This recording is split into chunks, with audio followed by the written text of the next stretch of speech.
Hello there, everybody. Welcome to another Creation Science Theater.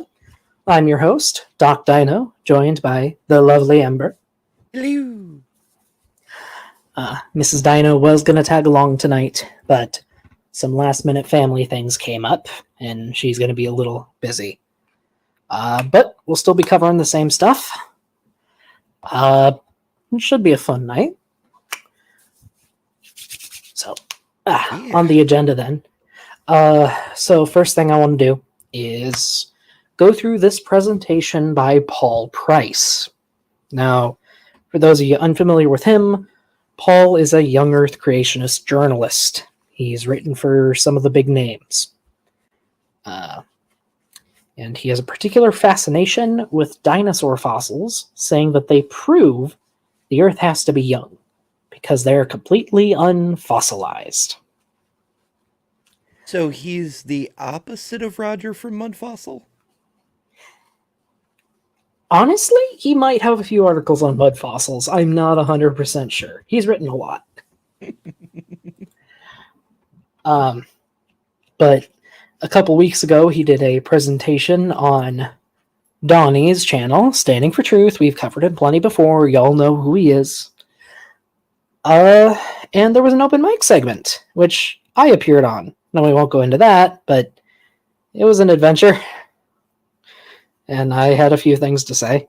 Got called dishonest, and it ruffled my feathers a little bit. In fact, I was going to make a video out of it, but that sort of got turned into another Creation Science Theater. But, get to correct the record, show some actual sources, show his sources that he misconstrues, of course. And, yeah, have fun. Then we're going to look at weird medieval art. Because, there's a lot of weird stuff out there. What's new with you, Ember? You look a little different than normal. Mm-hmm. Yeah, I found a new hat today. I see. It works with my headset. It's the same colors as my cat. Aw. Kitties are so cute. He is currently curled up on Mrs. Dino's lap. It's neat. All right. Well, we might as well go ahead and get started then, and I guess pause if we have something to commentate on it. Well, actually, I guess I should ask, are you familiar with this topic or this presentation at all, Ember? Mm-mm. Oh, so you're seeing it with fresh eyes. Okay. Oh, joy. Oh, joy. Pinworm saying your audio is low. You sound fine to me. I'll boost you up a little bit, just in case. Oh, yeah. I think I may know what happened, because I use the same StreamYard account when I'm on this or when I'm on mobile, and I was on mobile most recently, and I had to turn myself way down because of the background noise of driving and things. Ah, fair. So, yeah, maybe the outgoing volume was extra low. I'll go ahead and hit the play. Right. And I don't anticipate that the presentation section is going to take too long. I'm going to try not to get too much into the weeds and bore people, but I'm going to touch the important points. And then, obviously, in the open mic, if there's anybody in the audience that wants to explore into any more detail, we can. But let's go and start now talking about these unfossilized or unpermineralized dino bones, if you're ready, Donnie. Okay, and we have something to talk about. So this presentation is on unfossilized dinosaur bones, or what he says are unfossilized.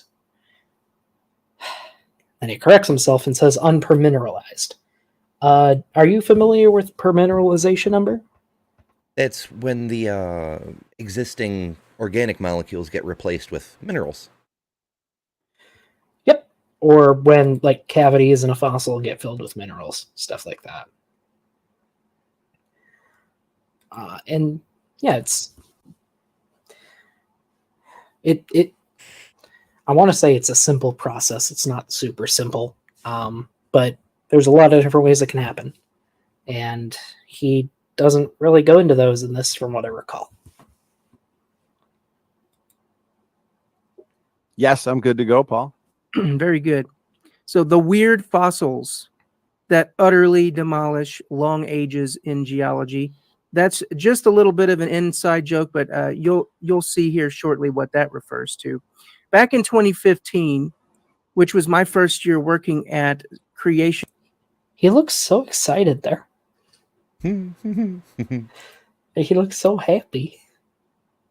Ministries International, which, by the way, I do not work at that organization today, so I'm not representing them tonight. I'm just a free agent, if you will, an amateur, once again, in the world of apologetics. But I did have a stint there.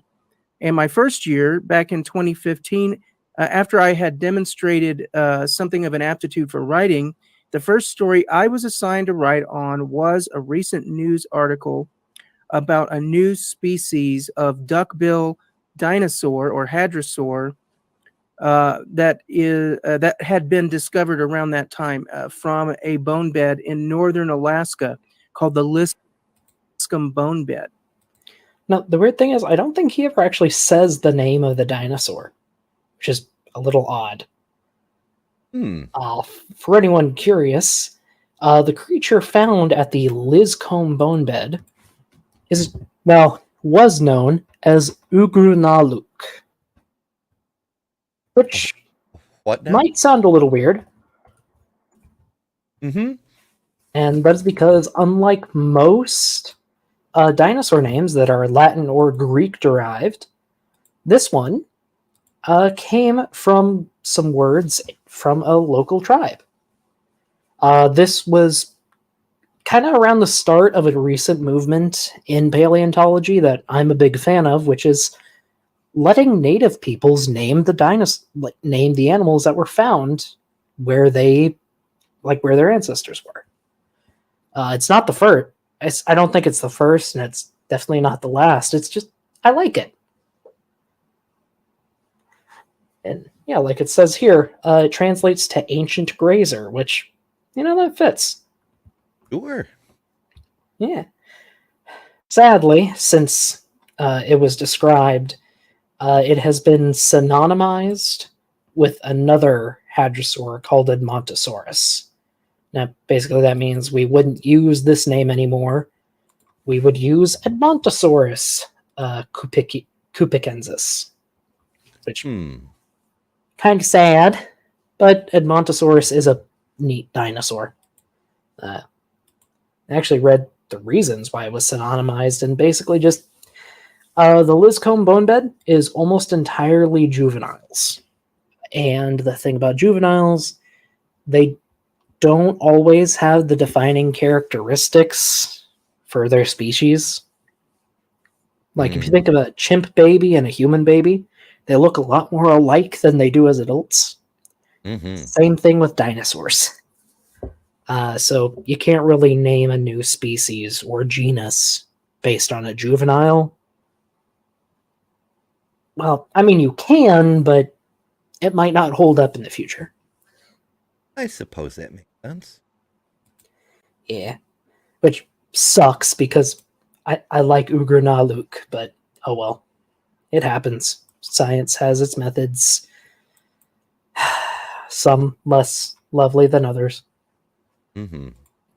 Anyway, yeah, I don't think he ever brings up the name, which is just odd. You might notice in this old picture here a somewhat increased quantity of hair coming on the forehead region. I think my last debate on Donnie's I mean, honestly, he looks the same to me. I don't know, maybe there's a slight difference, but I'm not sure. channel, someone commented that I don't have a 4-head, I have a 5-head. So I appreciated that joke as a good dad joke. So I'm going to repeat it here. But sadly, that is the progression there. But so getting to this topic of this original 2015 article, what the popular write-ups in the media somehow, and I would say either ridiculously, I don't know who was at fault here. Let's put it that way. But these articles all fail to mention what is probably the most remarkable aspect of these bones is that they're not, in fact, fossilized. Or to be more specific, they are not permineralized, which is I'll the process of complete mineralization throughout the bone.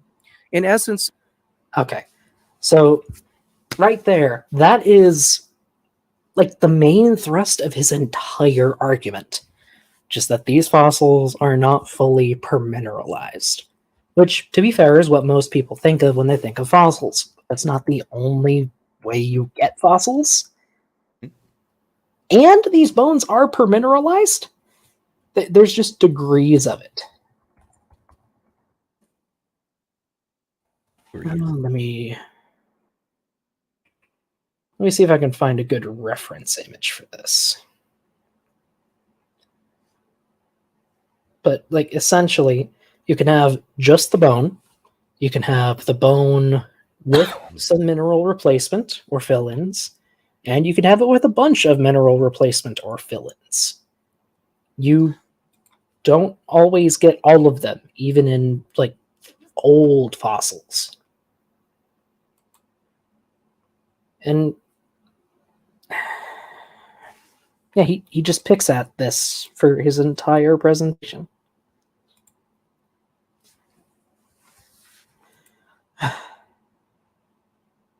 I wouldn't even say they're differently permineralized. Most of the permineralization are iron-bearing minerals and silicates, like quartz. There's a lot of quartz infill in these bones. Mm-hmm. Oh, and Al, you got it. This is slightly anomalous and in keeping with the place we found it and the conditions it was buried in. My God, real no dinosaur. Yeah, that is his argument. That is, in fact, his argument. Because he doesn't really get into the site itself, but we will. There's a reason why these aren't very much permineralized. These are just old, frozen, or partially frozen bones that they pulled out of Alaska. Not really fossils, except in a technical sense, but that is, in essence, they're just old bones, and that's remarkable. I wrote 2 articles on this. The first, as I said, in 2015. Then I actually wrote a follow-up to it in 2016. So for those of you who still read articles, I'm going to put those up here. But what was interesting is that after that first article, it appears that somebody read that article and then reached out to some type of a website that was like a question and answer science website, and then they in turn reached out to one of the authors, not Dr. Mori, who wrote the article that I was responding to or writing about, but they reached out to one of the scientists that Dr. Mori cited in his article, and that was Dr. Anthony Fiorillo, who is pictured on the right here. Dr. Mori is pictured on the left. Yep. So for a timeline of what exactly happened, this bone bed was found back in the 80s, I believe, and was just kind of ignored for a bit because it was originally thought they were just bison bones, which, to be fair, you find a lot. You find a lot of those up there, so it's a fair mistake. But then people went back later and figured out, oh, no, these are dinosaur bones. And that's when Fiorillo, over here on the right, with his co-author, Gangloff, I forget his first name, but they went there and they excavated the site and wrote about it. Then Mori over here took some things from their paper and came to a conclusion that Fiorillo, who worked directly with the bones, disagreed with. And that was actually one of the only photos I could find of him. I believe he has since returned to live in Japan. But Dr. Hirotsugu Mori wrote about these bones, and he just casually mentioned it wasn't really the thrust of his article or anything like that, but he just casually mentioned that they're unpermineralized. And apparently, because I wrote about that and that went out on the internet, it caused a stir. Dr. Fiorillo got contacted about it or caught wind of it in some way.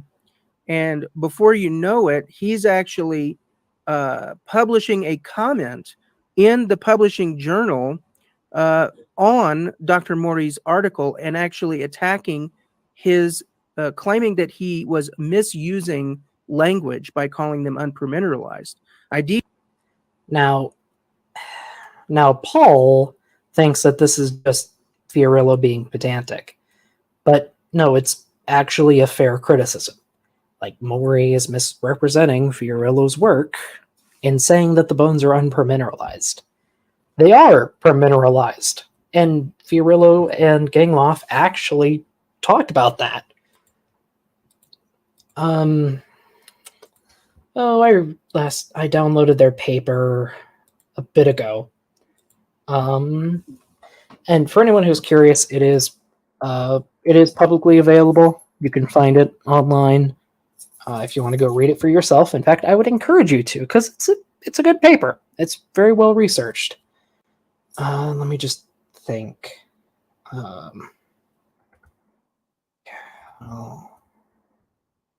Sydney. Okay.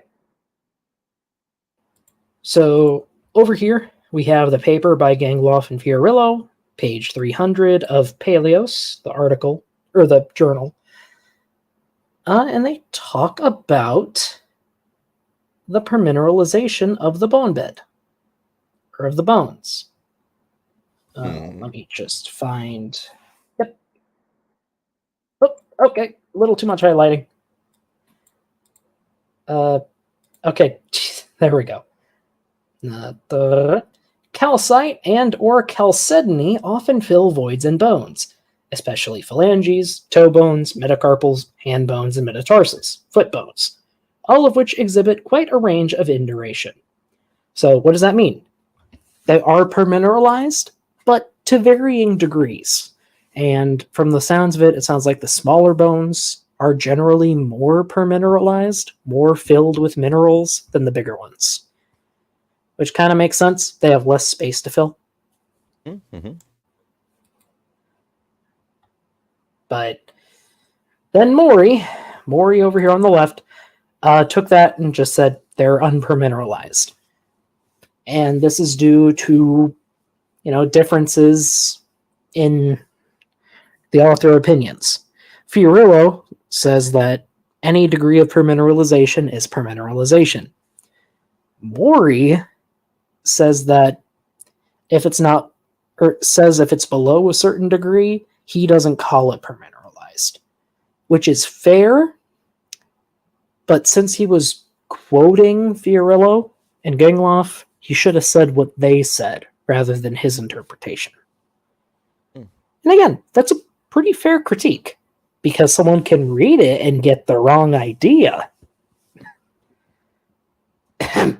Cough, cough.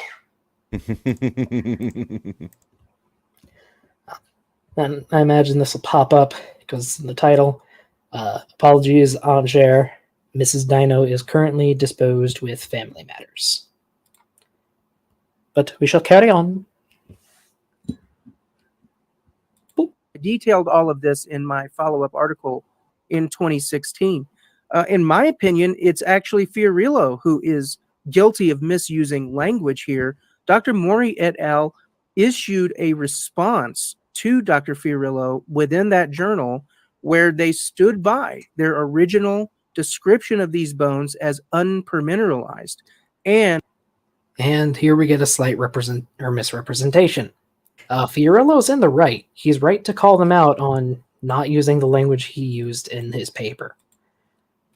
And in the reply that he mentions here, Mori explained his views on, mineralization. So, it's a dispute between authors, but they both agree there is permineralization, and these are fossilized. And what's more than that is that they're not the only ones who have made this description. In my research, I corresponded with Dr. Margaret Helder, who had she's well known in the world of creation science going way back. Oh, wait, I can change the title. Oh, I can change it mid-streaming. I didn't know that. YouTube gets a little weird. Usually you can change it once, sometimes more often, but usually the once. Huh. Well, thank you for the heads up, Anger. I did not know that. It has been edited, so it is not misleading. Okay, is it not? It's not letting me. Okay, it is not letting me edit the schedule, but it did let me edit the title. There we go. Anyway, yeah, thank you. Has been edited. Oh, shoot, I forgot. Who was he saying he was talking with? This description. In my research, I corresponded with Dr. Margaret Helder, who had Margaret Helder.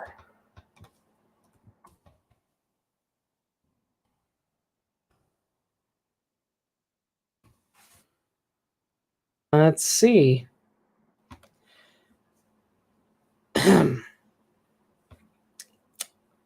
Let's see. Oh, she's a baraminologist. Oh, goody.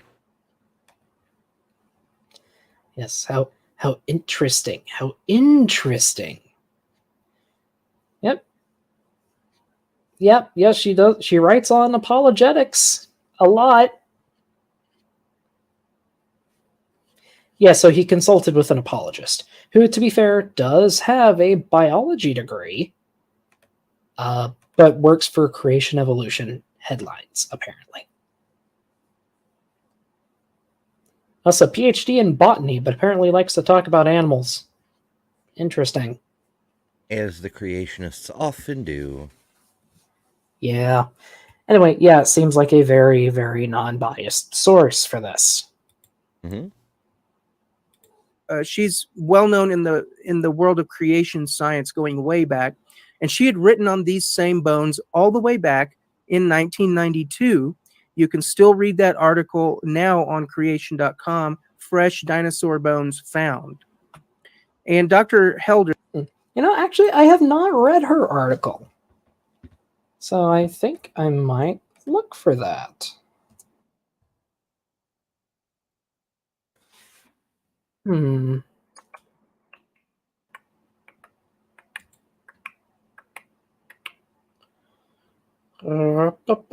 Oh, from Creation Ex Nihilo on Creation Ministries International.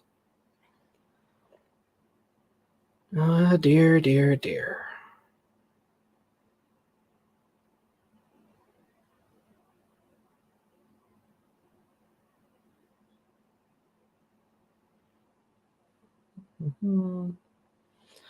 Yep.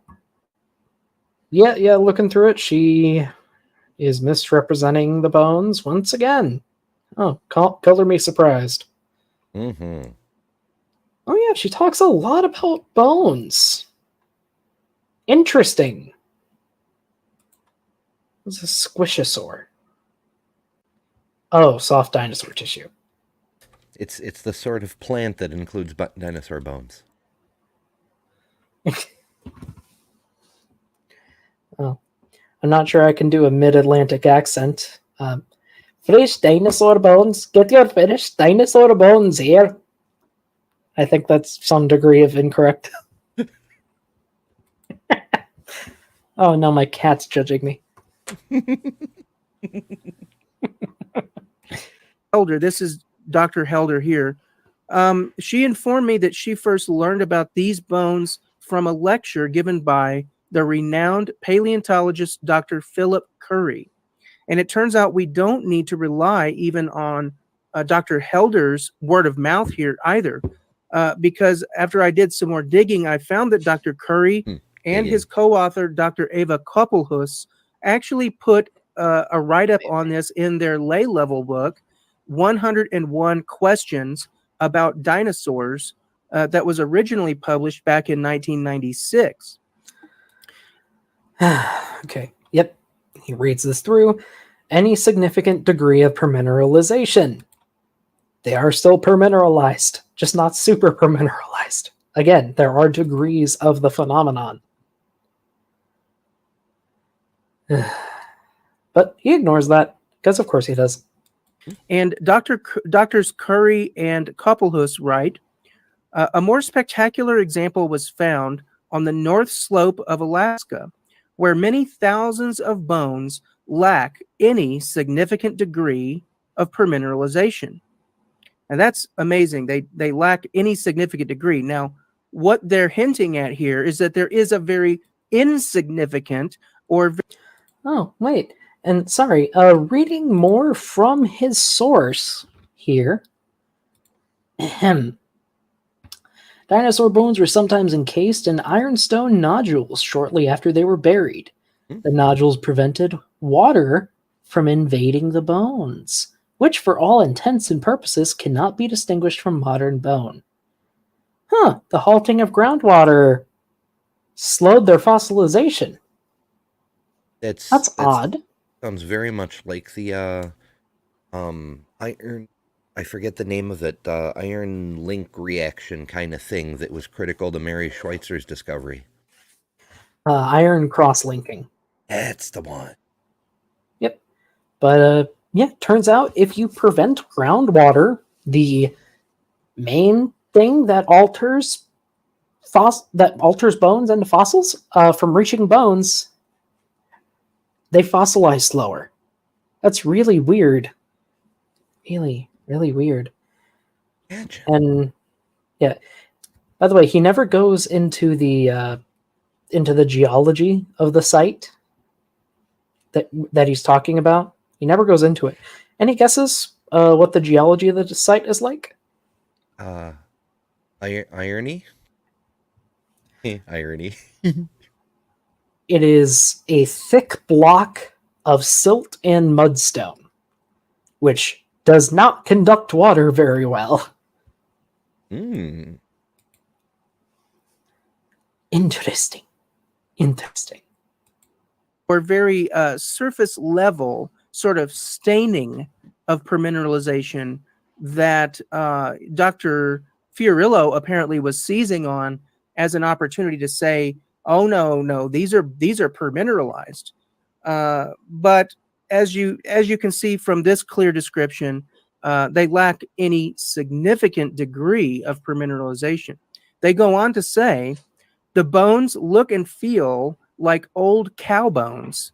And sorry, I just noticed that, like, especially here in the bottom left corner, the video is kind of blending in with my background. But anyway, yeah.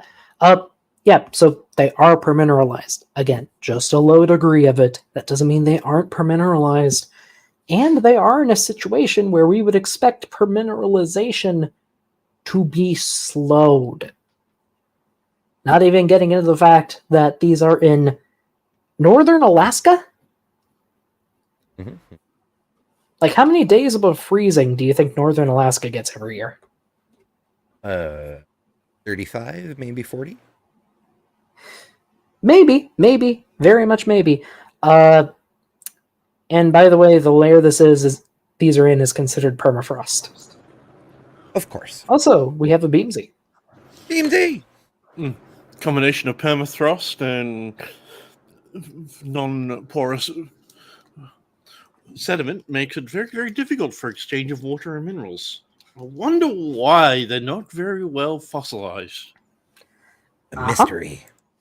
And why the smaller bones seem to be much more fossilized or permineralized than the bigger ones. Really odd. And the discoverers of the site did not report it for 20 years because they assumed they were bison, not dinosaurs. which again is fair because those are a lot more common basically everywhere in North America than dinosaur bones are. And pick them up, they feel light. Oh, okay, probably just bison. Toss. Like, it happens. Especially when, and I will admit I was wrong earlier, this bone bed was discovered in the 60s. We weren't as careful with paleontology in the 60s. I know this because I'm currently working on fossils that were found in the 60s. The other thing is, this is just a word of mouth thing. There's no record of anyone ever doing that. And because the bone bed was discovered by one person who was doing a mineral analysis of the region in the 60s. For oil. Yes. Well, mineral analysis does cover... Sorry, not going down the tangent. It was found in a...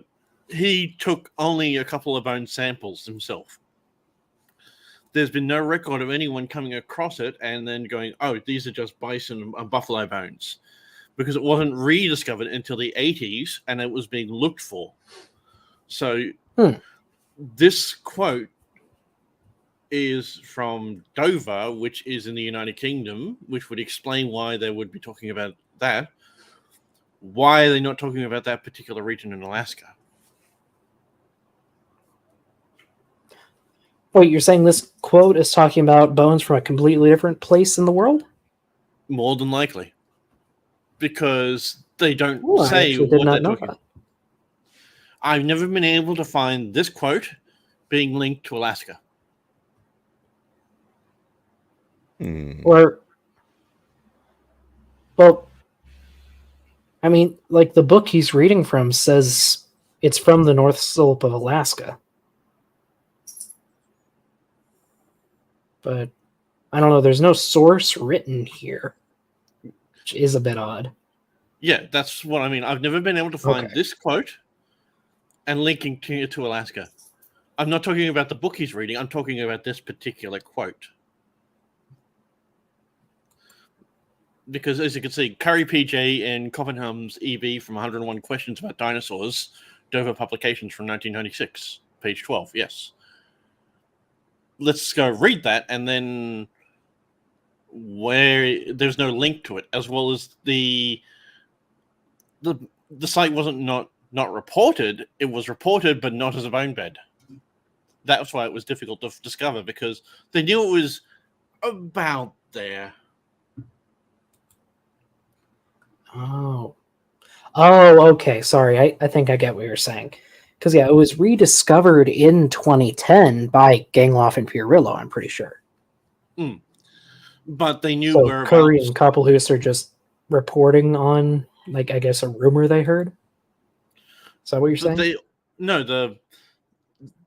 It was found in the 60s, and it was restarted in the 1980s, in which a lot of the bones have actually been coming up from then, and it's actually been worked on for the last for 30 years.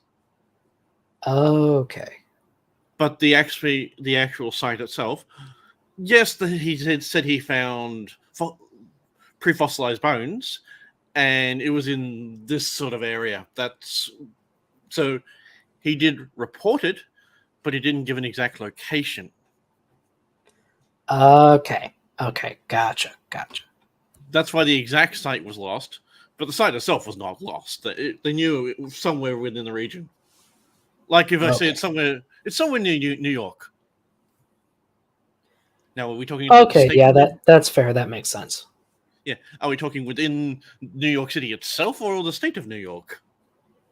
Yeah. Like we know Ember's around New York. Where in New York? I have no idea. Exactly. That's what it is. We know approximately where it is, so we've got it narrowed down to a smaller region, but we don't know the exact precise location. That's what bothers me about that quote. I've never been able to link it to that site. I'm not saying that it's not true. I've just never been able to find anything to link what he's quoting to that site. I mean, maybe there's more info in the book itself. Like, is it available on? Is it available online?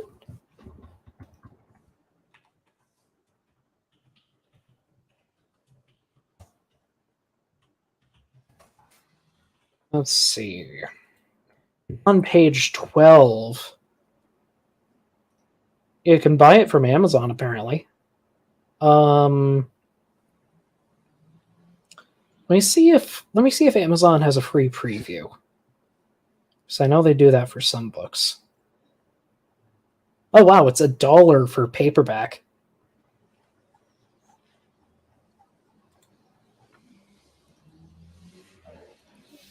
Here you go, Amber, if you wanted to look at it as well. 7, 8, 12. It's supposed to be from page 12.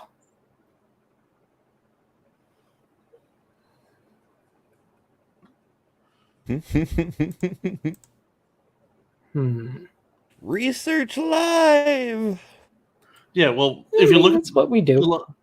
the last paragraph, a more spectacular example was found on the northern slopes of Alaska, where many thousands of bones lack any significant degree of mineralization. The bones look and feel like old cow bones, and the discoverers of the site did not report it for 20 years because they assumed they were bison, not dinosaur bones.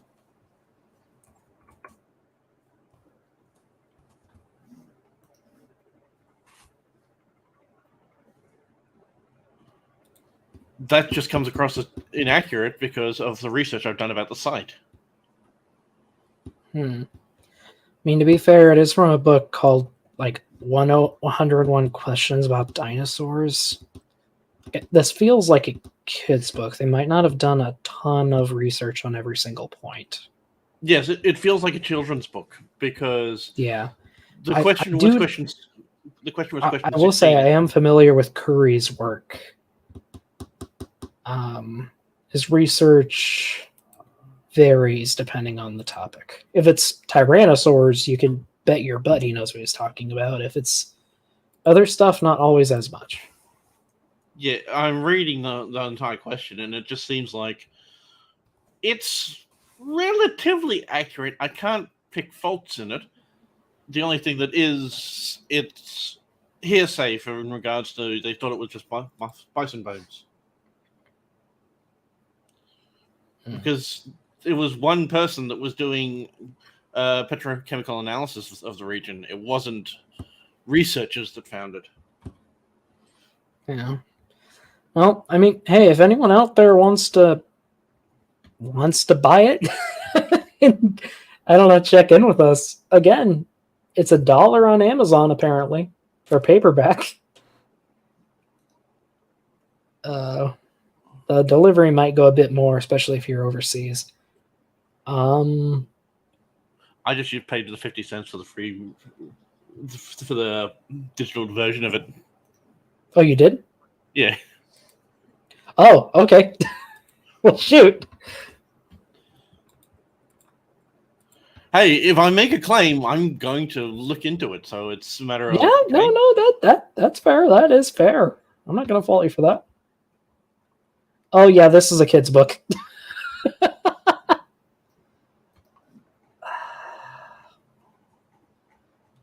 A book for kids that are into dinosaurs, but a kid's book. Yeah, it's a little bit more accurate than what you'd give to a little kid, but it's just very generalized. Yeah, that is all they say on it. Like, there is no source. Huh. Here, do they have a sources page? At, like, near the end? No. Okay. Oh, hey. Apparently Andrew Cumming talked with Phil Curry on this. Wasn't very impressed with Paul's argument. I'm not surprised, but still, hey, that's pretty cool. I'd love to talk to Dr. Curry. Seems like a really fun dude. Like I said, he knows a lot about tyrannosaurs. Yeah, I think someone heard half half truth, and then then put that And in then there. they were like, "Oh, I gotta find 101 little factoids for kids in this book." Here. I will say that 80% of the question he answered is correct and accurate. Yeah. Yeah. No. It's just that little quote at the end was going, source? I've never been able to link that to that. Mhm. Because, as I said, I sent you all the research about in regard to what the site was, how it was discovered in the 60s, how Yeah. one guy worked it for a little bit and got some samples of bones. Then it was reopened in the 80s after it was rediscovered, and then it was actually starting to be worked properly. Maybe he assumed that they weren't actual dinosaur bones and it wasn't very sure until the 80s, but I don't know. Actually, sorry, I gotta ask this since Andrew here talked to Curry on this. Did you ask him what the source for this segment in the book then was, Andrew? If so, what did he say on that? Because, the author should know the source, and if he says it was just hearsay, I'd believe him.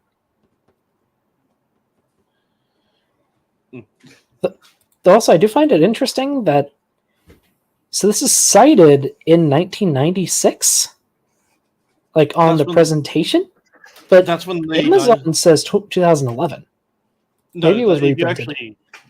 If you actually go through onto the second page, when it goes through it's a Library Congress catalog and publishing data, it's actually from 1996. The bibliographical note goes, 101 Questions About Dinosaurs is a new work first published by Dover Publications Incorporated in 1996. The text copyright is 1996, so that is correct. It might have been digitized in the 2000s, but the copyright in the bibliographical note says 1996.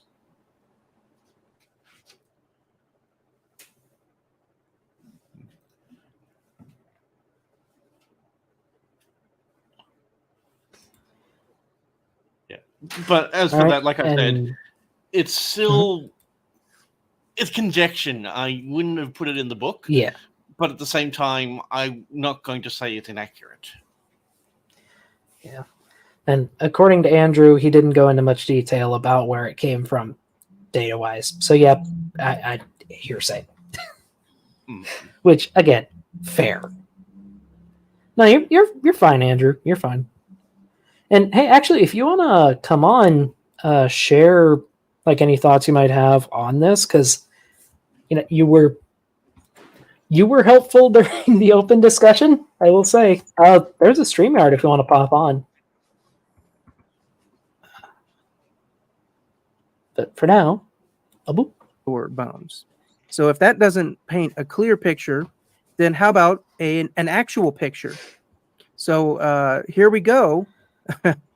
It's astonishing to me. We have this picture. Okay.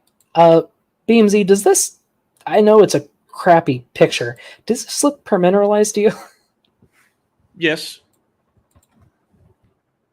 Oh, really? How can you tell? Because of the aspect of the colorations. It looks like it's had iron imbued within to where the marrow basically is, and the external components is definitely mineral, not bone. But how do you know? How do you know that isn't just your evolutionary biases? Here. Sorry, it's not much higher quality, but I got a zoomed in picture. It looked higher quality in the StreamYards. So I was in the StreamYard at this point.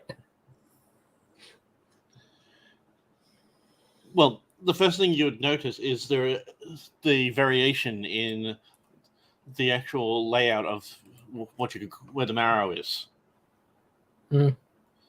And see how the outer layer, where the actual main part of the bone is consistent, and it's non-porous. Yeah, fair. And that to me again, says, this. Go ahead. That thing in the middle is just a piece of permafrost. Yeah, pretty sure you're right. I've seen the high quality picture. That's a piece of permafrost. Yeah, when he showed it, I couldn't tell if it was permafrost or just ice, but I mean, Or glue. similar difference, I guess. But looking at the high quality pictures from the actual article this is from, you can see that the external parts of the bones are completely mineralized. So therefore, only heavier elements that could be trapped inside of it, like iron, has actually been able to mineralize where in the biological matter it was. It would also be very, very difficult for anything else to get in there. And what is one thing within the body that could mineralize? Oh. Heman. Well, I mean, heme could, yeah, but honestly, reading the lithology of the site, I think it's just iron staining from the iron-rich minerals in the silt. Yes, it's the combination of both. I mean, maybe. I don't know. I don't know if there have been any like in-depth histological studies, like to see if there's any just to use the common vernacular, soft tissue preserved. I don't know if any tests like that have been done. Okay, that I couldn't tell you because of the fact being that I don't do that much into paleontology. Yeah. Or any like preserved heme, I guess. I don't know if that's been done. It's more the aspect of the iron aspect of it. So it wouldn't be heme or heminoid. What it would actually be would be the heme would actually have decayed enough so that the iron would have been leached out. That's where you get that red discoloration in the right, because that would be from the iron that was from the heme. Mm-hmm. I'm not going to say no, but I will stick with a maybe, just because I'm speaking from past experience. I did not work on this site. Yeah, I'm speaking from past experience of similar samples. That's why that's what it looks like to me from running on past experience and similar samples. Fair. Also, for Tell Me More, yes, it is Paul Price. And also, we have an Andrew. Andrew! Hello. Thanks for having me on. Hope my audio's okay. Yeah, you're fine. Okay. Yeah, I always like to check before I join a discussion full blown. It sometimes goes weird on me for some reason. Yeah. So it's been a couple weeks. Have any thoughts on this whole presentation now that there's been some time to boil it over? Yeah, that's true. Did I hear Beamsy saying he worked on this site in the past? No, I've worked on a similar site. Oh, a similar site. Okay. Kind of similar stratigraphic conditions, I'm assuming. Yeah, with mudstone, no siltstone though, and permafrost at regional. Okay. Out of curiosity, where? Out of curiosity, where? I can't remember the name of the island. I would just say Antarctica, but that's not entirely true. It was an island about 300 kilometers north of Antarctica.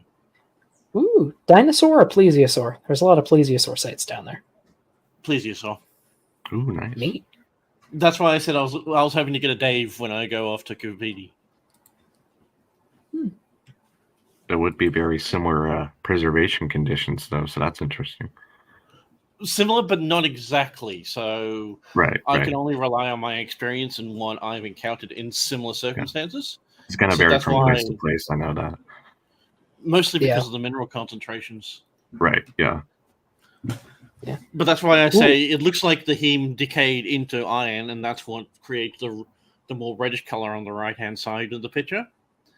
And you can see that the outside is completely mineralized. And so Al is asking if the font is stolen from the Emperor's New Groove. I think it's a Jurassic Park knockoff. Yeah, it kind of looks that way.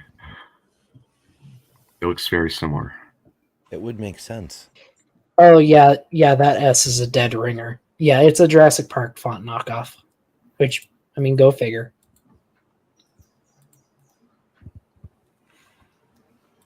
picture, but we still have people.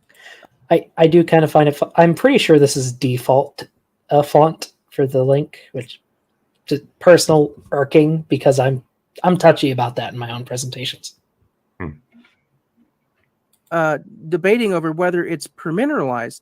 Let's look at this cross section, and it kind of it's pretty obvious when you look here. I'm gonna now bring us to a full screen of that high resolution image. Because as we all Hey, there know, it is.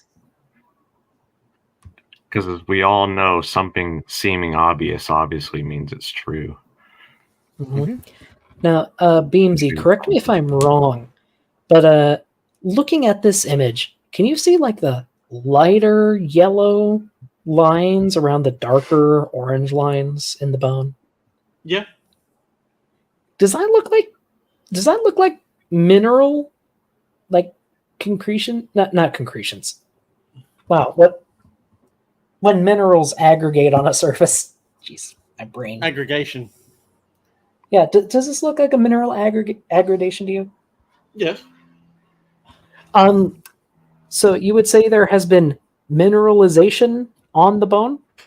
Partial mineralization would be Partial mineralization filling gaps in the bone? That would be what I say. So it's permineralized. Definitely Partially, doesn't look but yeah. like living bone structure. Partially. But For sure.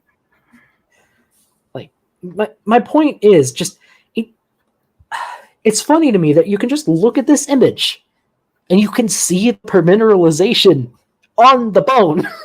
Like it's there. Ah.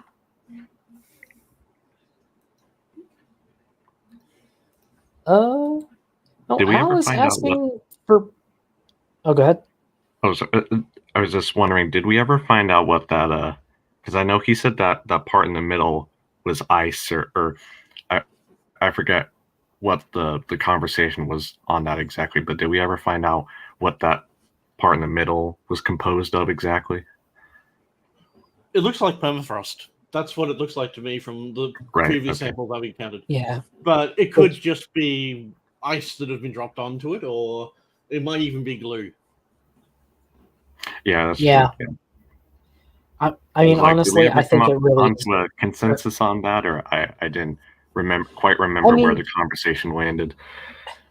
I don't think we ever got a definite answer, but it does look like ice. It was excavated from a permafrost layer. Yeah, so it makes in sense. A place with a lot of ice below freezing temperatures. I'm sorry, That's Sydney. It's been a good 16 years since I've been there. Ooh. Yeah, that's fair. See, I remember one of my professors back in college wanted to do glaciology work in Antarctica. Actually, I think he had done work there. Yeah, if it helps, the island begins with an M. That's about all I can remember. And it was more towards where the Ross the shelf Ross station was. No, the Ross station. Oh, stations, yes. List of Antarctic and subantarctic islands. Begins with M. It's between Tasmania and Antarctica. Between Tasmania and Antarctica. Yeah, Sydney Disappointment Island. Macquarie? Like I said, I don't fully remember. I've also only been awake for half an hour, so that doesn't help either. That's fair. Wikipedia has Macquarie Island listed, and it says it's part of Australia. Yeah, it is an Australian region. That's why I could go there.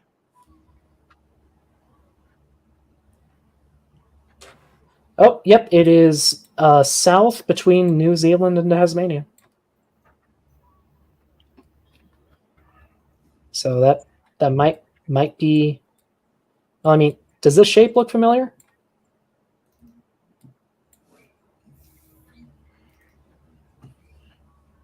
It doesn't help, but like I said, I don't fully remember. It's been about 16 years, but I hope that helps Sydney Raptor, because that's the best I can remember of where exactly it was.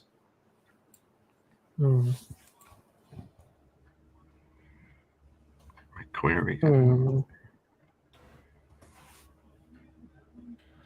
I remember it was rocky and hilly. That's what I do remember. If only we had a planet eye view, huh?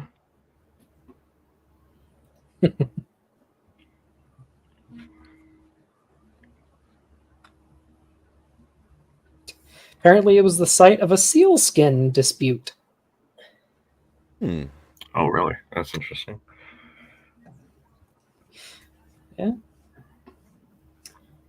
Ooh, it has a lot of volcanic rock, actually, apparently, according to a map on Wikipedia. Like Like a lot of extrusive. pillow basalt.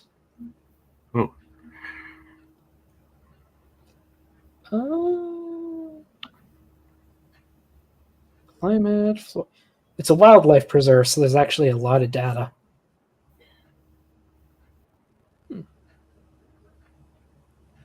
lots of birds, it looks like. Yeah. And if you're really desperate, you can blow a seal. Oy vey. Sorry. Damn it, Beamsy. Bonk. But I'm Ooh, sorry I Vesta can't was give on a you. dig with Curry. That's neat. Yeah, I Sorry, apologize you I were- couldn't give you much further information, but that's as much as I remember. No, Yeah, you're fine. You're fine. It was just neat. Worked here for a while. Real quick on the subject of Dr. Curry, I don't know if you saw my comments in the side section there, but Yeah. I guess talked wasn't the right word for it. We were kind of in a back and forth exchange of emails because I've sent him emails in the past, so he kind of was just clarifying a few things for me. I mean, that's fair. I reached out to I guess that's not really one of the as other exciting as authors actually with talking. Maury, actually. Oh, you reached out to Maury? Not Maury, one of his co-authors on the paper on Oh. Urganaluk. How'd that turn out? Let me double check. I don't think I heard back from him, but it could have gotten buried. Yeah, that's the only bad thing with emails. Oh, what was his name? Sometimes.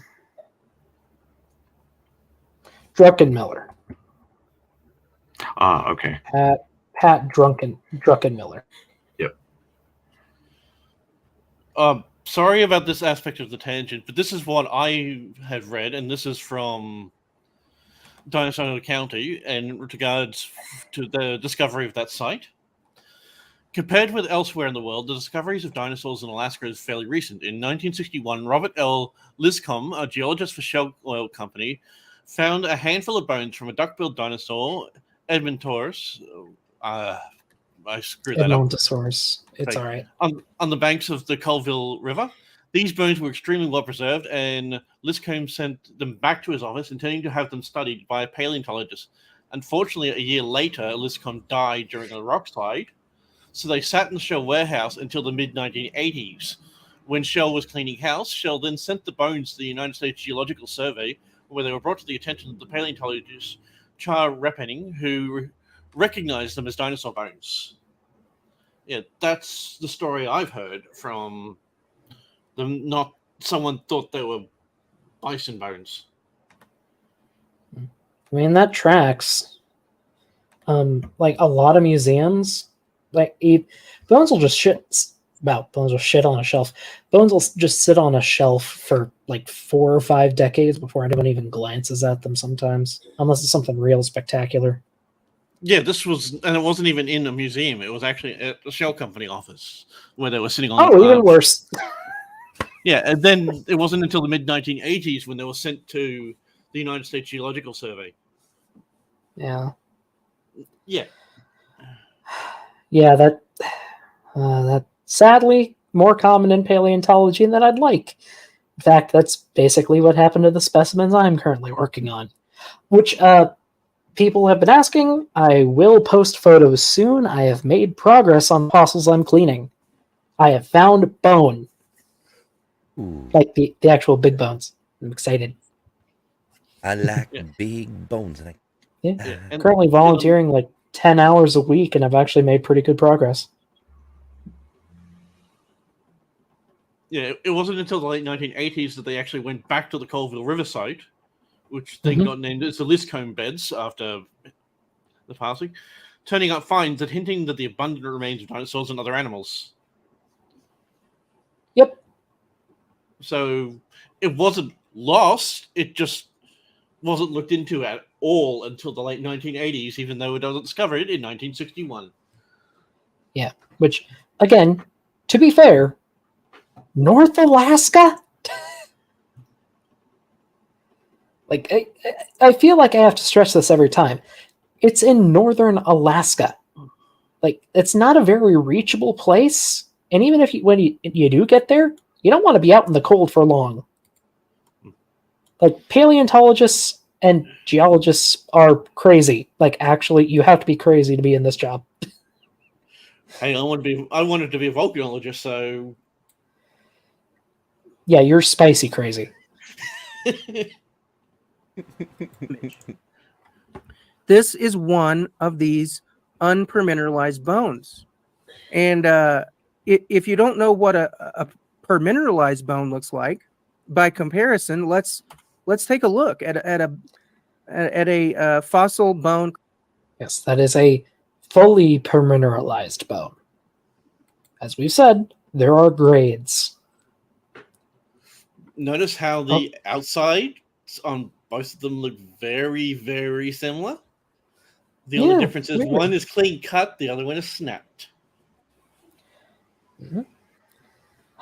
Side note, I hate it when fossils are sold like this. Like, just, you've taken away all the exterior stuff, any context. Like, this looks like a rib that someone just cut into thin slices. And that kind of stuff sucks. It brings tears to the paleontologist.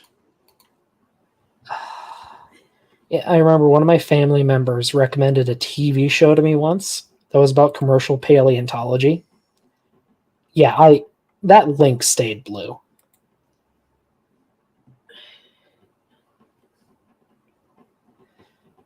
Bone cross section here that is in fact permineralized. And wow, what a difference.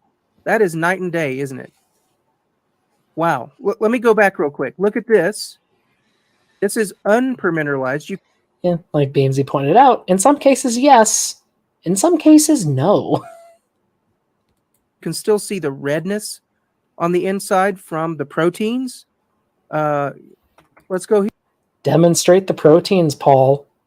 Proteins aren't red. Yeah, there's also that.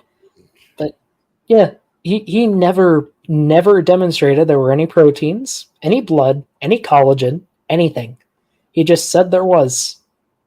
Yeah, I've never heard any of those being reported at all from any of the samples. Go here. You see any red in there in the center? No. This is permineralized. So why exactly is this a major problem for evolutionists and old earthers of all kinds? And the answer is collagen, because bones are 25 or 30% collagen. And the collagen is there to give them their structural integrity. It's Okay. Collagen helps. It's not the only thing that holds bones together. Keep in mind, they're about 70% mineral. And the mineral does a lot. Like, a lot. Yeah, it seemed to be his only real argument that collagen was actually present. That, oh, if there wasn't collagen present, then the bone would have disintegrated by now into individual mineral crystals. But he never really demonstrated why that would be the case. Yeah. It's just, that's not how bones work. It's not. They do get more fragile. And there's a reason why a lot of dinosaur bones we find are cracked or busted into tiny pieces. A full bone is the exception, not the norm. Right, and I guess, like, even beyond that, like what Paul's trying to argue is that almost the bone by itself is chemically unstable or something to that effect. But like I think it was a video by Paul G and Jackson Wheat at one point that I really liked, where they kind of described it in a unique but very relevant way here. Is that okay? The bone's primary mineral is some form of hydroxyapatite, which is basically a rock, right? Like just as you wouldn't expect calcium carbonate in limestone to disintegrate away over time, why would you expect the mineral structure of bone to fundamentally inherently disintegrate and fall apart over time? Like at least under all conditions, like, you know, it's just a weird argument. And actually, mentioning calcium carbonate there is actually a pretty good comparison, because calcium carbonate gets dissolved in groundwater and it does get taken away, but the cavities it leaves behind are often replaced by other more durable minerals, like in fossils. Right. What?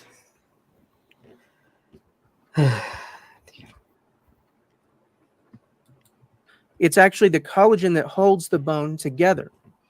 It's just more brittle, but it's still there. Excuse me. Are these bones being described as brittle? They're from the paper. You're the one that used the word brittle. Where did you get that from? Okay, so I will admit I wasn't in my best form here. I was pretty tired. Pretty sure it was late at night. That said, fossils in general are much more brittle than fresh bone. Like, generally they are. Even if it wasn't explicitly said about the bones in this bone bed in particular, it's pretty common for fossils to be more brittle. And I believe I was speaking as a general rule here. That from? Obviously not from I'm the getting paper. this from sources that are telling me that bone is very brittle without collagen. But you're not Are you telling asking? me Do they talk about brittleness? anything. You're not in telling the- me anything I don't know. I'm not convinced you could have a bone at all without collagen. But if you did, I agree. It would be extremely brittle. You would probably crumble to dust at the slightest touch. Probably. Can you show me that they would? Can you show me any evidence that the bones that we're actually discussing here can be described in the way that you are describing them now? Because it sounds like you've just pulled this out of nowhere. That's not how they're being described by the paper or anyone else that I'm aware of. Where did it go? I had the paper here. Where is it? So I'm not finding a lot of specifics, but it does sound like when the bones are excavated from the matrix, so the rock surrounding them, they are typically extremely brittle. The bones we're talking about here. So to add to this, if I may, here's a figure from the paper by Gangloff and Fiorillo showing some bones found at the site. Most of them are covered in cracks or fractured into hundreds of pieces. And they specifically mention here 2 femurs that show the typical range of preservation. So typically, at best, they look like this, very fractured. And at worst, they're basically a crumbling mess. Very crumbly. And that's why I would ask the question, how do you think they got that chunk of bone that they've actually got a side profile of? Because I don't know a paleontologist worth their salt that would, even by accident, crack a bone like that and show that they did it. Which one? That picture they showed of the one that has the permafrost inside of it. Oh. I mean, it can happen if you drop it, but yeah, I usually wouldn't do that intentionally, at least since, I want to say since the 1960s when we learned how to use CT scans. Yes, Well, I that mean, would could have they just even been. do Oh, that with their bare hands if it wasn't altered in some way? it would have just been hit by a rock hammer. Yeah, That's true. true.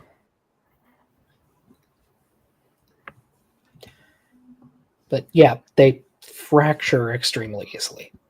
It's a very common trait in fossils. Sorry that I'm familiar with fossils, Paul. And Beamsy, you shared a article about. Oh yeah, there was a Lambeosaurian bone found with these. Is there a part of the paper you want me to point out in particular?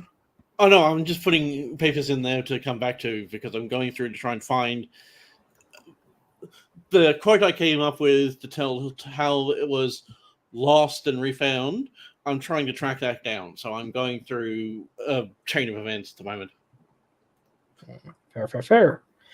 Oh, actually, the paper you just sent though, it does show a pretty neat figure that I kind of want to share. So here's where the bone bed would have been when it was deposited. This is the Arctic Circle. That's pretty close. Whoopsie. Yeah. Granted, the late Cretaceous was warmer, globally than it is today. Still pretty cold though. Like, still pretty cold. And if you show them that one, that will show exactly where it's located now. Uh-huh. Look! North Alaska! Especially compared it to can like get a little chilly up there. and compared to like the Permian or the Triassic, the continent positions would have looked a lot different, but very late Cretaceous, not that much. I mean, somewhat, but they're very That's late close to Cretaceous? their current positions. Yeah, this is late Cretaceous. Viewed from the North Pole, so it's more just it's going to look different than like most modern maps. Yeah, it gives you a rough idea at least. Yeah. It went from it's just a little bit cold to hey. Well, I think they say it went from about the 80th north parallel. That's how you explain it, right? Like 80 degrees north of the equator to about 70, I think. Oh, also, we have a Bree. It was on the 68th parallel. Hey, Bree. Are we talking about Lambeosaurus? I just got here. Just a figure from a paper about a Lambeosaurian bone. Is that in Beringia? I don't recall what exactly that area was. Well, I mean, it would have been in Laramidia. Yeah. Well, Beringia is part Beringia of it, is like the Alaska region, right? Yeah, what connects Asia to North America. Oh, you're talking about like the Bering Then, land bridge, right? then yeah, it would have been Mhm. in that area. Yeah. Okay. Interesting. Yeah, which would make it the most northerly Lambeosaurian site. Just kind of neat, but Cool. it's not out of the question. I I like mean, I could Arctic be wrong, dinosaurs. but, like- Sorry, go ahead. I just said I like Arctic dinosaurs. Is all I was saying. Yeah, I was just gonna say like I could be wrong, but I'm pretty sure we do have evidence of at least some ice and permafrost going back late Cretaceous around that region, right? Like it wasn't like a tropical forest like the Hell Creek Formation would have been. I don't know off the top of my head. I do know that seasonal reconstructions, like they would have had snowy winters. They definitely would have had snowy winters. Right. I think At least the part of it. average yearly temperature is about 40 degrees Fahrenheit, which, for context, would be about what you would see in like southern Wisconsin or Iowa or like somewhere on the East Coast. Right. Yeah. Like Maine, actually, Maine is referenced a Well, lot. at least Vast. chilly by late Cretaceous standards. There was evidence of Yeah. snow, no evidence of permafrost, if that helps. Say that again. I thought there was evidence of snow, or at least There is evidence of seasonal. snow, no evidence of permafrost. Well, sorry, I'm pretty sure there is evidence of lots of springtime flooding, which is consistent with snowmelt. That's what I said. There is And- evidence of snow, but there is no evidence Okay. of permafrost. Sorry, I thought you said no snow, no permafrost. Would there have Yes. been? Snow, yes. What- Permafrost, no. Okay. Would we infer glaciation though? At least at elevations, right? If not, High elevations, probably small glaciers. Not sure about big glaciers though. There weren't any like polar ice sheets at that time. It was too warm yeah, for but them. there were mountain ice sheets though. Is what I'm saying. Yeah, right? probably. Probably. And we're talking in the up in the Arctic Circle, right? So there's probably big glaciers Yeah. up on top of the mountains. Probably. I'm not saying that the Lambeosaurus lived up in the mountains or anything. I don't know. Wouldn't think so, but It was the dinosaur equivalent of an Eskimo. like maybe like a tundra-like environment.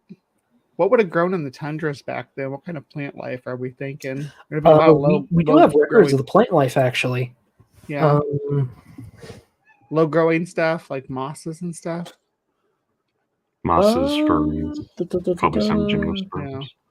Well, they had Lambeosaurus had they're the ones with the 1,000 teeth or whatever, right? So they're really good at munching on low Yeah, they have growing. the pretty stuff. good dental batteries for Yeah. their own unique kind of chewing. It Um, wasn't really like how mammals chew, but so from what I'm reading, a lot of like like floodplain and wetland adapted plants. yeah,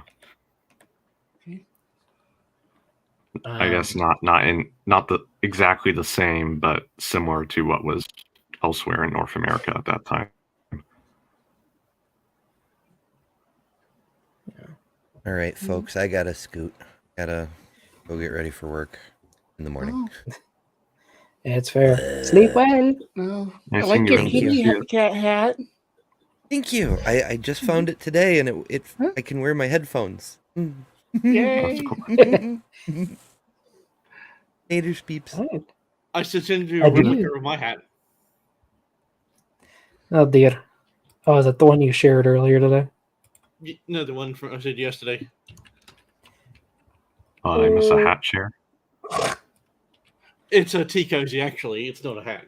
I just wear it as Do a you hat. want me to show people? Yeah, you're welcome to go ahead. I don't care what do I people want think to? what I look like. Behold, Beamsy. Oh. All right then. It's a tea cozy. It's not a hat, Oh, dear. actually. But it works just as well. Yeah. I don't know if it sounds weird, but it And- looks like you got crystals growing out of your head in that shot. Well, that allows me to go on the tangent that I can actually go on to. I just found out where the actual quote came from in regards to how it was found. It came directly from Charles Revening on a report through the Colorado Paleontological, and unfortunately he was killed in 2005, so we can't get any further results. Yeah, he was murdered in his house by a meth addict. Oh, That's an unfortunate way to go. So unfortunately, I can't go for direct sources. All I can do is just a report that was from the University of Colorado, and that's the only thing I can find of what fits with the Alaskan report that I put in there. But I've never been able to find that someone thought that they were buffalo bones. And unfortunately, it looks like that's the end of the search. Well, shoot. And sadly, meth murders are kind of on the rise in my area, which is lovely. Yeah, the two main people involved in that site, one passed away from a rock slide, one was shot in his home. Yeah. Sleep well tonight, Doc. I mean, like the rock slide one, I can't like. Yeah, that's not uncommon, but That site's cursed. well, no, it's just a geologist killed in a rock slide. Oh, how ironic. Rock slides can be dangerous. Yeah. So we're pretty sure this Wow. location is from North Slope, Alaska, right? Or around that region. That is where it's from, yeah. Okay. I found a paper that might be relevant here, but I'll let you play this clip first. Is it Fiorillo and Gangloff? No, it's a different earlier paper from 2001. 2001. Okay. Like I said, I'm pretty sure it's the same area. It looks like it's talking about the same location and formation. But do you want me to share my screen? Sure. I don't know, or I wasn't able to find where the actual paper was published, or if it was published somewhere. I did find pieces of it in a Q&A section, I guess. Let me know if you can see with my mouse here.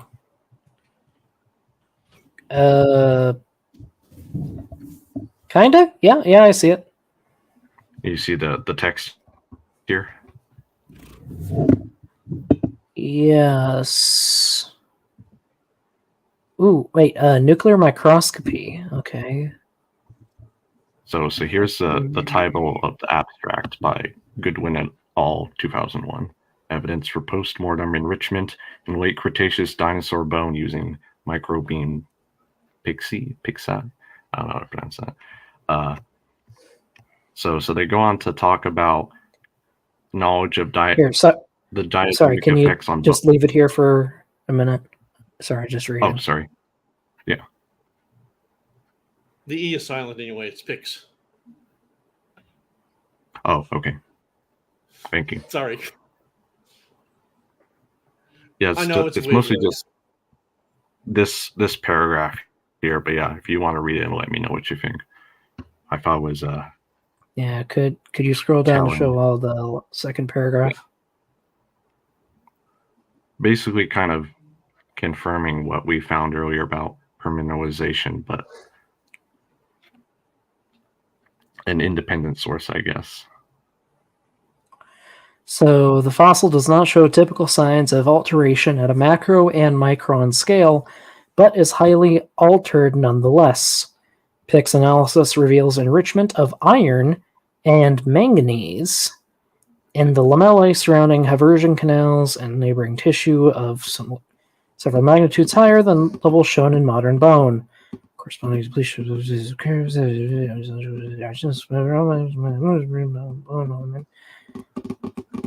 Okay, yeah. So yeah, they're saying minerals like calcium and P. What is P?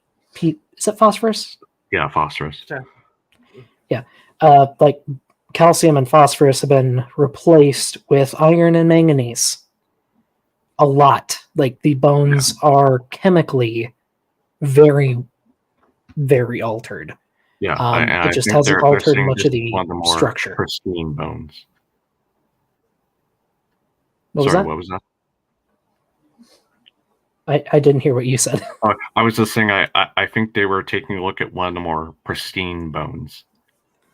Yeah, they took a thin section Yeah. and then did whatever this PICS test is. Yeah. And figured out I guess just Beamsy, are you familiar with this method? Because I can read the results, but I'm not familiar with the method. I'm not. You're speaking Greek to me, so just letting you know. TLDR, these are fossils. They are very much altered on a molecular scale. Yeah, that's the point I was trying to make. They are diagenetically and chemically altered. Yes, they are altered. Very altered. Yeah, I just where'd you found find this? this? Like, okay, well, it was kind of a trail of digging, just kind of a Google search, and all right, as much as I could find about any permineralization or lack thereof in Liscombe bones, and Mhm. eventually led me here. So I don't know how helpful that Okay. is, but I found it interesting. Oh no, this is Independent great. confirmation. So I guess just to break down everything this article is saying, so there's a thing in paleontology where you can measure the stable isotopes in a bone or in like teeth. Teeth are usually really good for this, to try and figure out the animal's like diet and or body temperature. And there are a couple different tests you can do to make sure that the bone is suitable for testing. This is apparently one of the methods you can do. And using this method, they figured out no, these bones are not suitable. They've been heavily altered. Yeah, this is basically saying we shouldn't waste money doing that test. Yeah, sorry Okay. about that. The cat That was makes sense. using my microphone as a scratching No, pole. you're fine. I actually did something similar when I worked with giant ground sloth bones. We had to do a similar process. So I'm not sure if it was PICS specifically. With PICS, you actually place the sample inside of a particle accelerator and hit it with ions. The ions will then separate protons, which is why it's called proton-induced X-ray emissions. Ah. And it's the protons and the X-rays that actually will give you the electromagnetic resonance of what the minerals are made up of within the sample. Oh, sorry. I'm looking at it. Yeah, no, I did do this. Oh, that's You cool. should have. I just forgot what it was called, but yeah, I did do this. Oh, nice. Yeah, it's the one where you use the ion as to break it down, not the one that uses the lasers. Yeah, we had to do a crap ton of preparation. Like you have to grind it. You have to grind it up. And you have to purify. And you have to purify. Keep going. And you have to throw it in this thing and read the results. And, like you can figure out the degree of fossilization basically, and how much original material is there. If it's below a certain threshold, probably not worth using in air analysis. That said, we did do it in our project anyway because why not? And even despite heavy alteration, we got pretty consistent signals. Although the samples that were most altered were the least accurate, which kind of Makes sense. neat how when that works. Yeah, it's neat stuff. Yeah. I got to put the powder on the plate. I did post a link to that in the private chat if you want to put that in your description, or another channel I've been on. That's kind of the rule Sure. there, so I don't know if you want to use it or not. Oh yeah, I like to do that. If anyone is listening to this after the fact, it is being posted in the live chat now. Cool. But yeah, it's neat stuff. And confirms price is wrong because these have been heavily Right. altered. That's So the double big good. point. Yeah, Yeah, I really good find, Andrew. Yeah, I knew as soon as I explained found it. I knew as soon as I explained the method to you, it would actually go, oh, yes, I've done that. Because you paleo nerds are the ones that actually use that method most. Well, look, sometimes you want to figure out if a ground sloth ate grass or bushes or trees.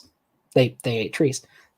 You Makes sense, given can also their like reconstruct their body temperatures or the environment temperature. It's really? neat stuff. That's Yeah. pretty cool.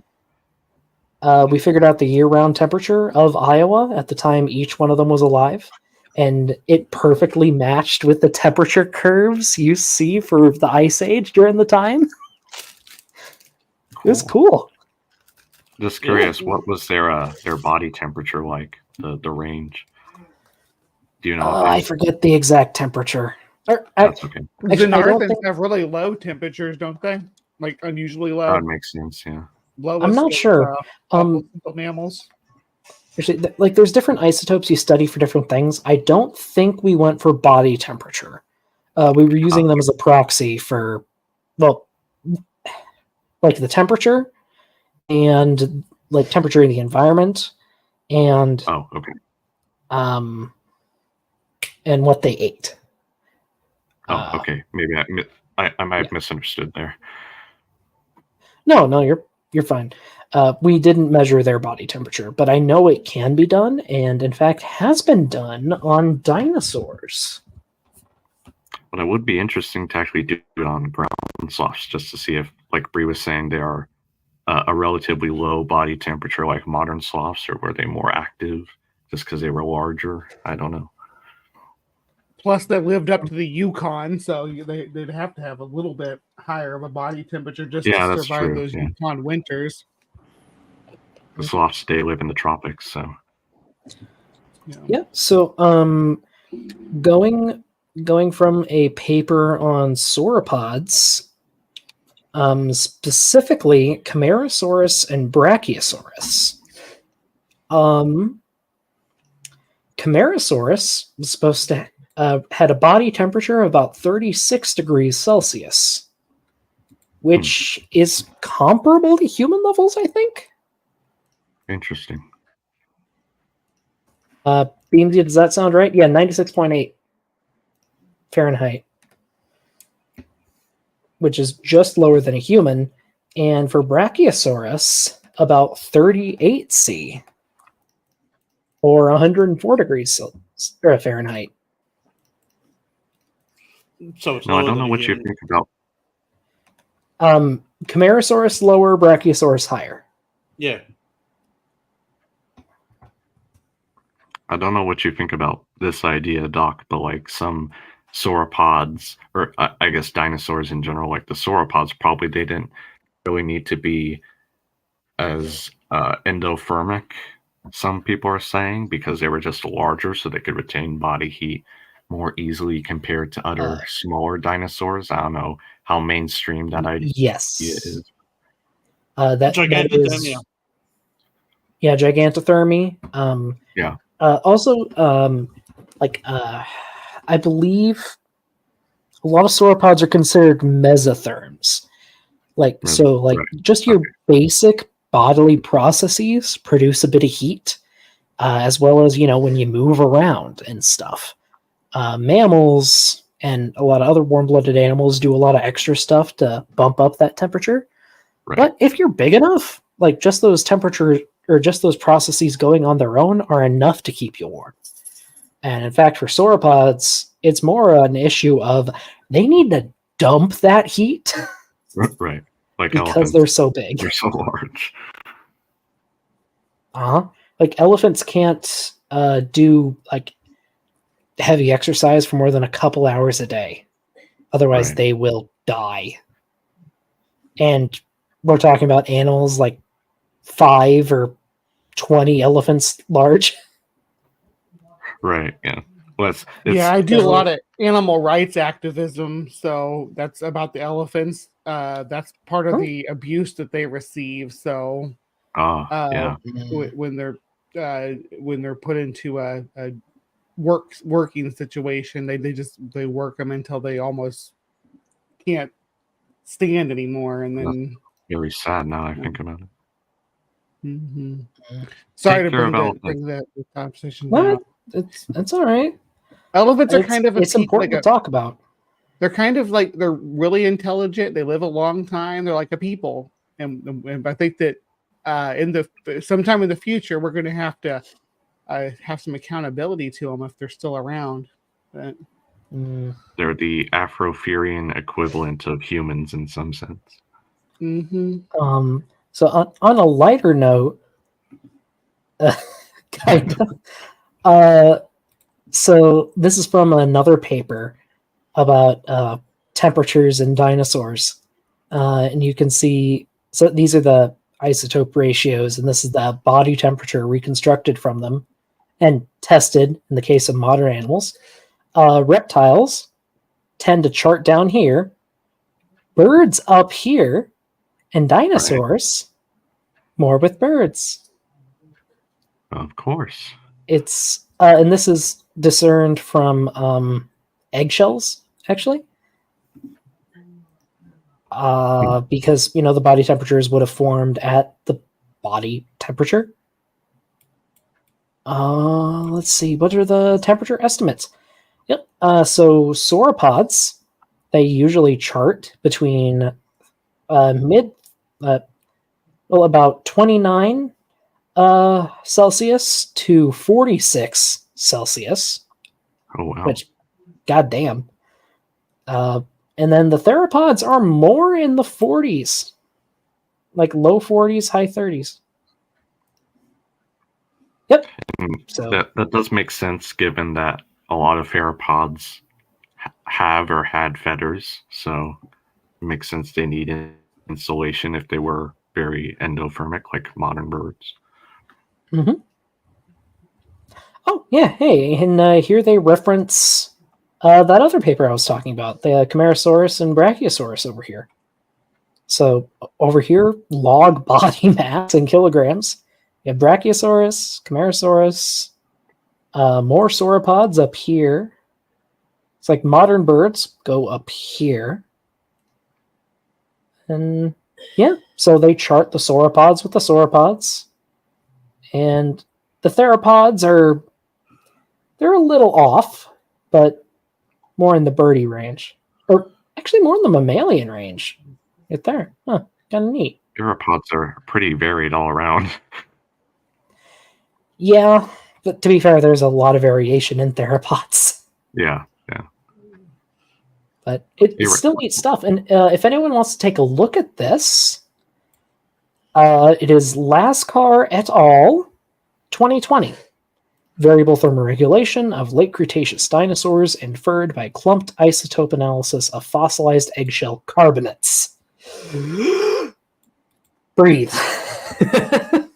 And when Tyrannosaurus Rex ever wanted hard-boiled eggs, he would just chase the Brontosaurus till he overheated and spat them out. Yeah. They come out You steaming. joke about that, but that is a hypothesized hunting strategy for some carnivores, like some dinosaur carnivores. Actually, do we have Tyrannosaurus, buddy? We kind of did that to chickens, and we just kept doing it to them for so long that they just started becoming their natural response to us is to lay eggs. Yes, you've got to overheat them, otherwise that way they're pre-poached. Poor chickens. Sorry, I just had to put a joke in there just to lighten up the mood. Okay, I found a temperature, body temperature for Shasta's ground sloth. Oh, I've been like, Cool. it's been annoying me not knowing what the body temperature is since it got brought up. I posed a question, so- annoyed Bree. There, here, pull me up real quick. It's right here. will do. This is the Shasta ground sloth, not Jefferson's ground I'm sloth, but I intrigued. can't imagine there's too much difference. Yeah. Is that too small to read? It's a little Here we small. well, 35.3 degrees C. Which, all right. Now, what about modern sloths? What's the range there? I don't know offhand. translating for Americans, that's about 96 degrees Fahrenheit. Pretty reasonably close to human body temperature. Yeah. Oh, Yeah. okay. So you're probably a lot really active.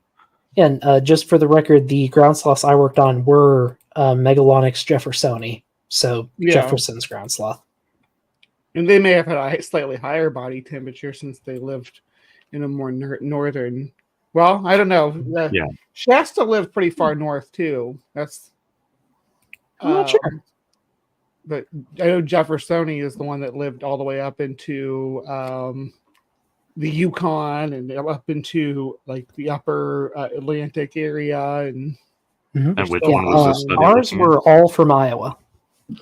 yeah. Which species was this study looking at? This is Shasta's. Oh, okay. So, Megalonyx shastus. Nothrotheriups shastensis.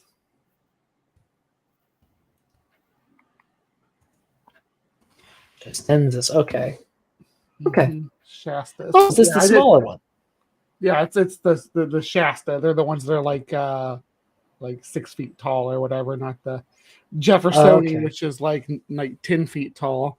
And then there's mega, what the mega, which is how tall were they? Like 14 feet or something like that. Small by ground sloth standards, but you probably wouldn't Yeah. want to run into it. Humans are human-sized ground sloth is the Shasta ground sloth. There was a marine sloth too. Oh yeah. Oh. Yeah. That lived in Although, actually, apparently my the megalonyx I looked at were about the same size as Northrotheriops. Well, a little bigger, I guess. At least going by Oh. this. I thought Shasta was this was much smaller. There Looks are like a always little ones smaller. they talk about like that are like human-sized or bear-sized. I guess the difference between like a black bear and a grizzly bear, right? Yeah. Between the two. Oh, and Since we're just on to the subject answer, of ground sloths- oh, go ahead. all right. I was just since we're on the subject of ground sloths, I know there was one episode of the Walking with Beasts series where they depicted the Megatherium as being partly carnivorous. I know we found evidence of omnivory in some ground sloths, but I don't know how common it is in others. I know we have evidence for it, and that is terrifying. Right. I'm knowledge of not sure ground sloths is if it was lacking. attributed to a species though. Moderns and Oh, Arthans do that too. There's videos of armadillos like attacking livestock. I mean, to be fair, almost any herbivore will eat meat given the chance. Mhm. At least a little bit. Yeah. Need the protein. That said, I do want to address this really quick from Sydney. Surely the soft tissues would be a better study for body temperature than teeth. Sadly, a lot of the soft tissues are extremely altered. Also, typically they're on a micron scale, which that's not a lot of mass for your analyses. Typically, we want to work in grams as much as we can, more than it is even calling. Would it be picograms? Absolutely tiny. Teeth work really well because enamel is very hard to chemically alter. It's actually an extremely resilient, Very tough stuff. I guess you could say, biomineral. It's extremely resilient. So it's really good for analyses that focus on like body temperature and stuff because they're mostly unchanged and it's easy to tell if they have been changed. Bones, teeth, and calcified shells, typically what you find in the fossil record. Yep. And teeth are generally the best for analyses. Sometimes big bones work too, but you have to be more careful. So you said picograms, Doc. Are you telling me that paleontologists don't find these random bones and pull out chunks of fresh meat out of them?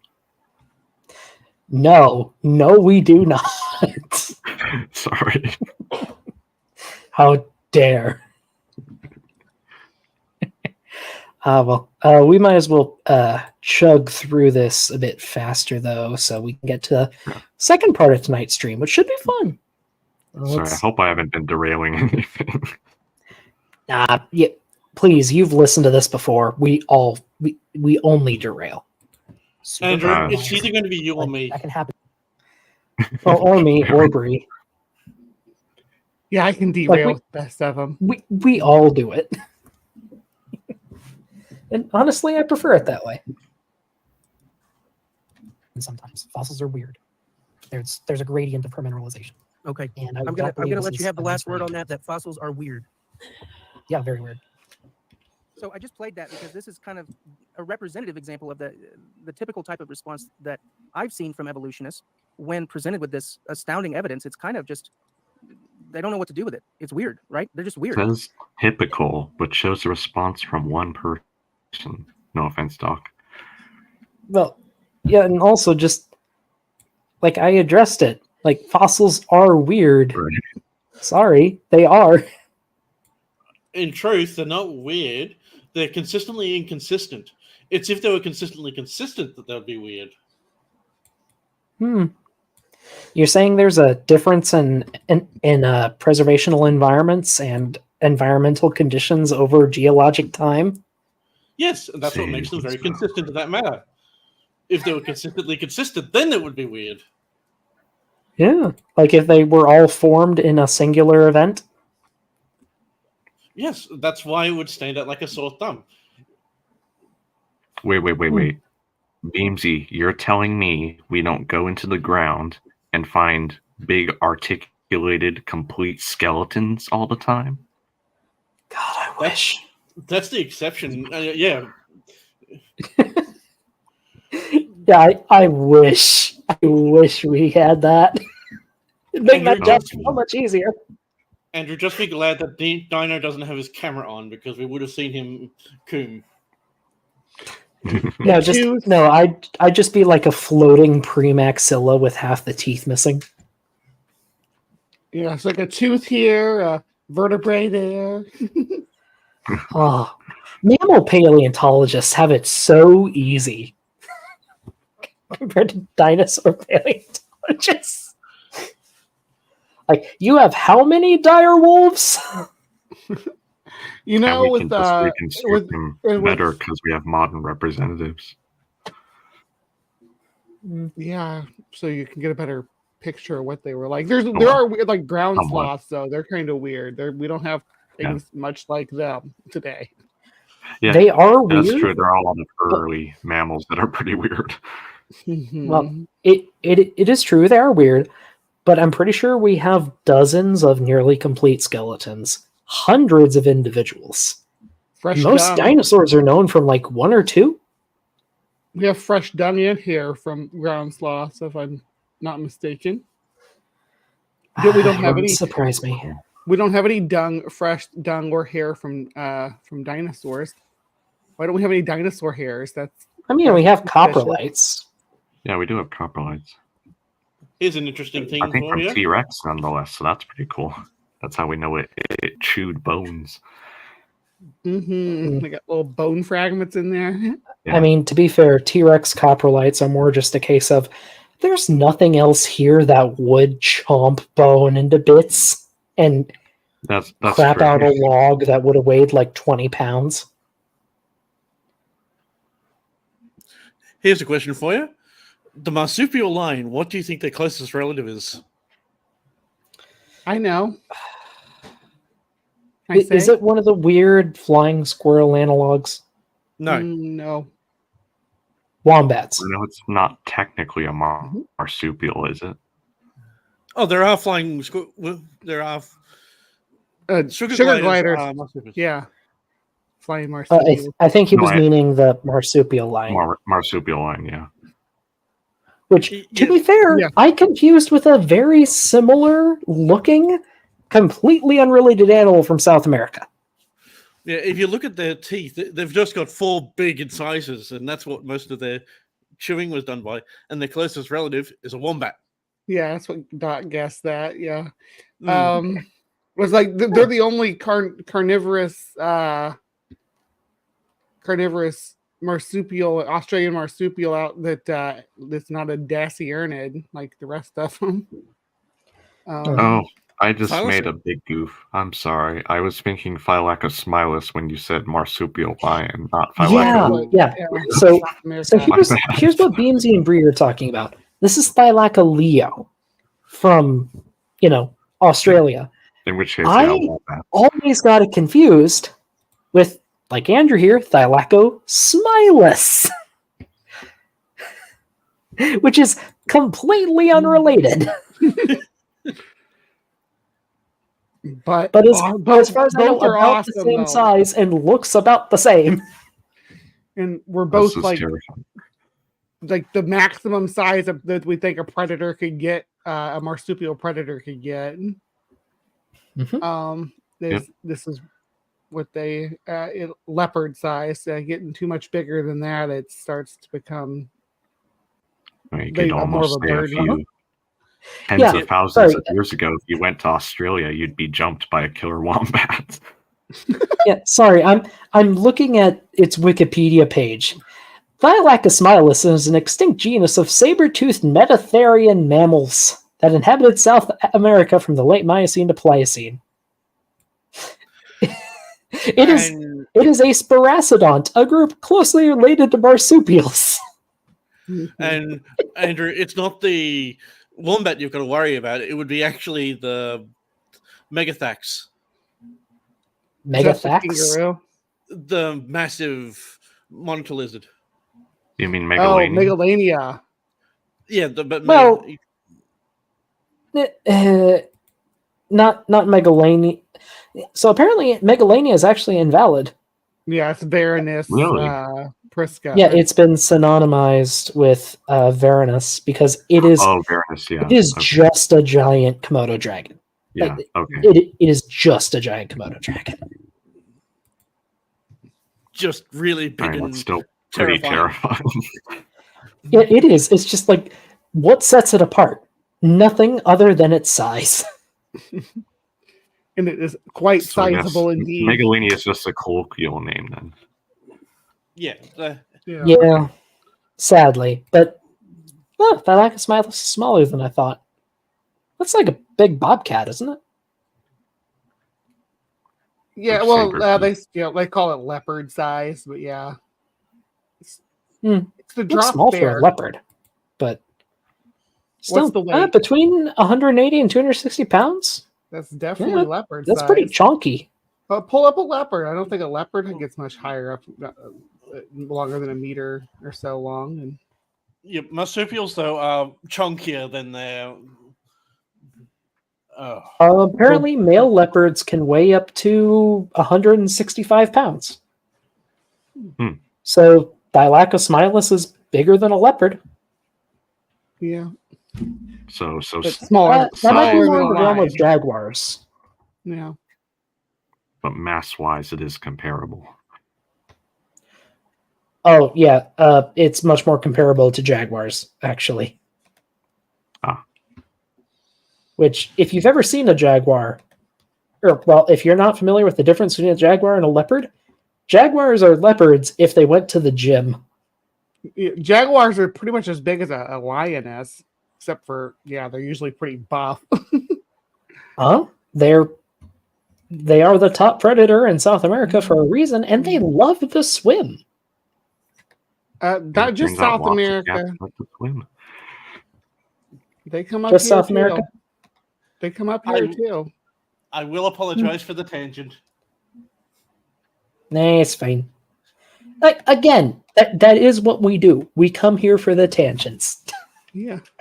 And Sydney, guess in regards to fossil poop, did you know that the marsupial lion actually poops a square? What? Oh. Like a wombat. Sorry, what? The marsupial lions, their poop is square. All right, I have to see this. Interesting. Have a look at a wombat poop. That's where it actually got that idea from, and then they found it. They 'Cause it's found along the it? same line. Yeah. They found a dead one that actually hell? had fallen down a chasm.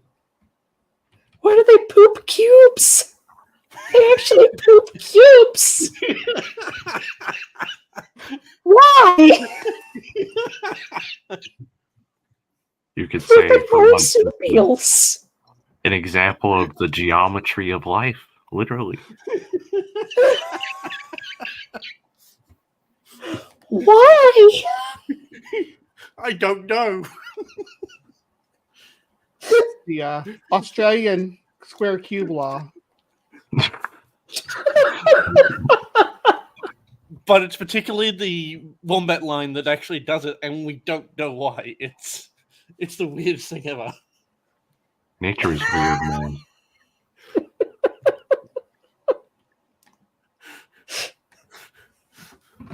Oh, god damn. There was a huge wombat too that lived back then, though. It was like hundreds of pounds, right? Yeah, Yes. Diprotodon.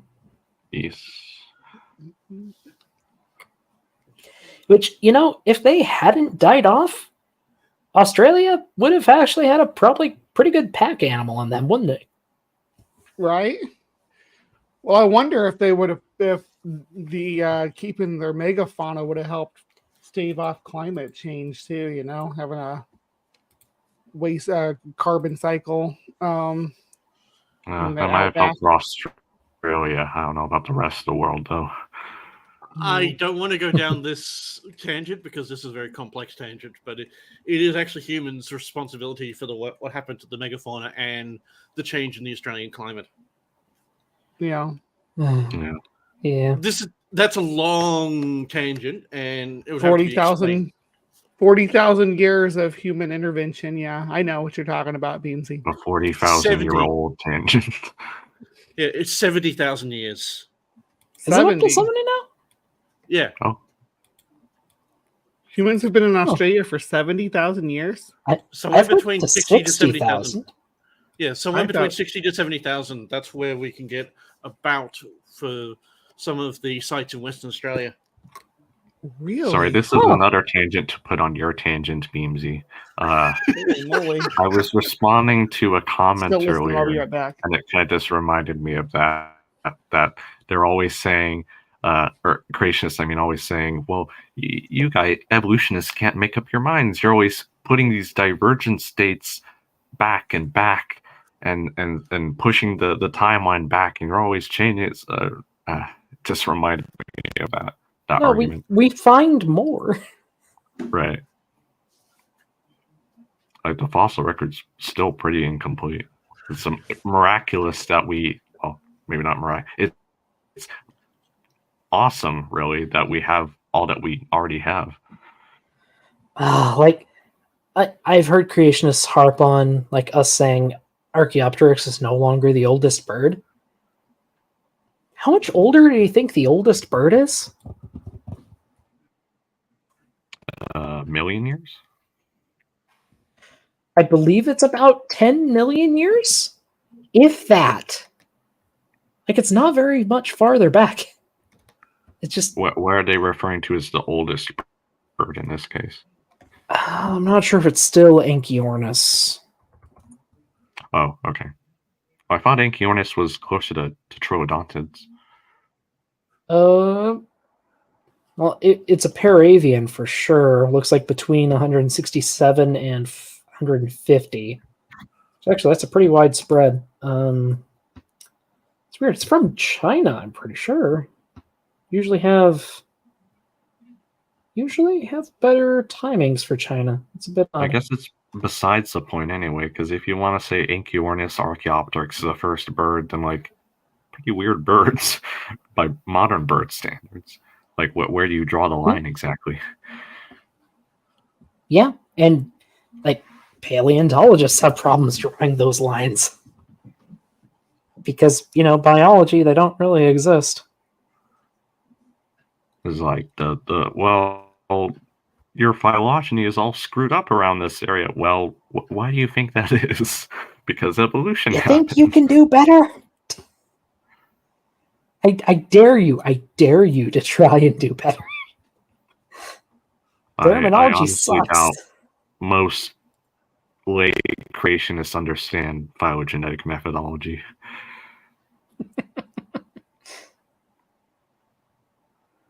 Oh dear. Oh, actually, Oh yeah. Sorry, got kind of reminded of something. Did you know the first Archaeopteryx found wasn't called Archaeopteryx? It was just a feather, wasn't it? No, Okay, there let's is see. an older specimen from. It was found, I think, over a full century after Archaeopteryx was described in a museum. Like it had been in a museum collection until I think it was John Ostrom found it. Oh, that specimen. Okay. But it was like, I think, a couple isolated bones that had been labeled as pterodactylus. Right. Okay. Because they look like pterodactylus bones. But Ostrom looked at it and was like, that is a dinosaur. And Where it he reminded realized him of that is Deinonychus, Archaeopteryx. It was like when he was And- comparing it to the bones of Deinonychus that he had discovered as well, and saw the connection there. I mean, just the whole saga of Ostrom and Bacher, like that needs to be a movie because it has a really it could have a really poignant ending too. It's the thing.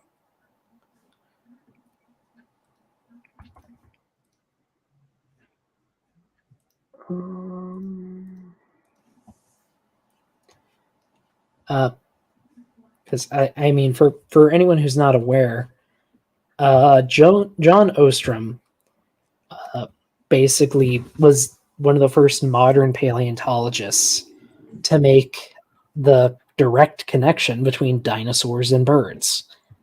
Yep. And he and his protege, Robert Bacher, were mocked for it, like a lot, especially by ornithologists for decades, until eventually more and more research built up and their claim didn't seem so outlandish anymore.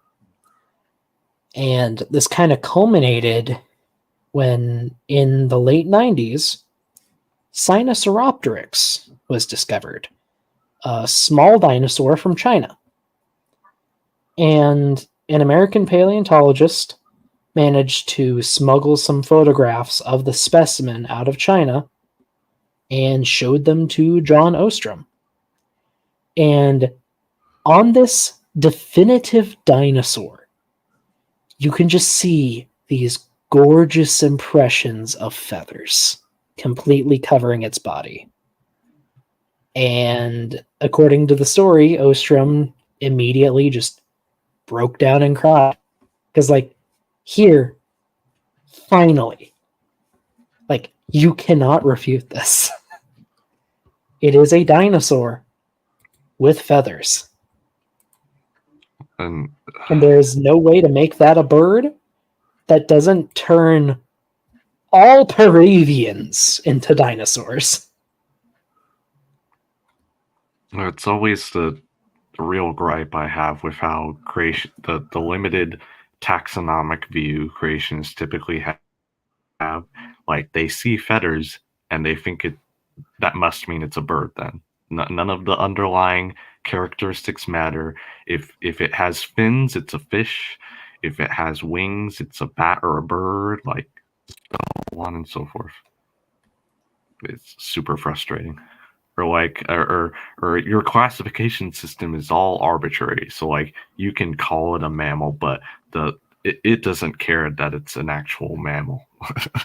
It's ridiculous. Yeah. And so this image is actually from Answers in Genesis, sadly. But it's a pretty good representation of, you have an Archaeopteryx skeleton and you have a Sinosauropteryx skeleton. And are they different? Yeah, they are different. But they also look Wait, so a lot alike. to show that they're different here. Yeah, this is meant to show how different they are. Interesting. Yeah, the main difference is this one has bigger hands and this one has a longer tail.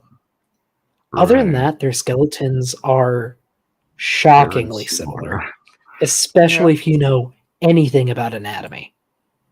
It's almost like this one on the top is its tail had a fan on it to help it move through the air, where the one on the bottom was using its tail more to run and sway its weight while it's moving on foot. So its tail was more flexible. Yeah, it's counterbalance. Hence why it gets to the problem of where is the line between a theropod dinosaur and a bird? Show me the line. You can't find it. And yeah, I gotta show this stunning fossil. It really is.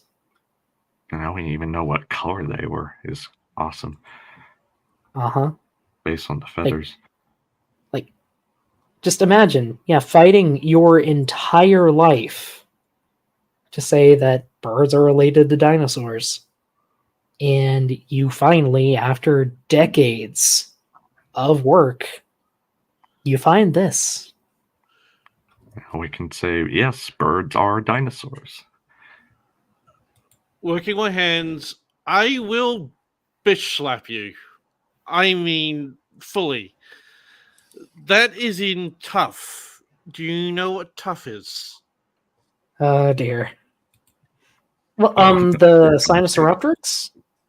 I'm not sure if it's in tough or not. That's toughite. You can see it. How do you fake feather impressions? It's not the fake feather impressions. The fact being that that's in toughite. No, Which it's is a volcanic ash. claim that creationists make. They say it's faked. They're all over the body. Oh yeah, all Um, these hundreds of dinosaur fossils with proto feathers on them, they're all faked.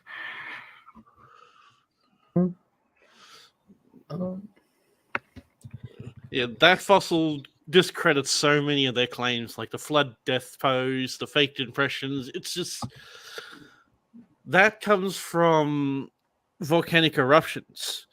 Did somebody If that show this was- to Alan Fiducia? Yeah, if someone, well, Alex Fiducia has his opinions, and nobody agrees with him. yeah, if Nope. that was caught in a flood and inside that sediment would not be volcanic ash and clay. It would be silt and mud and clay.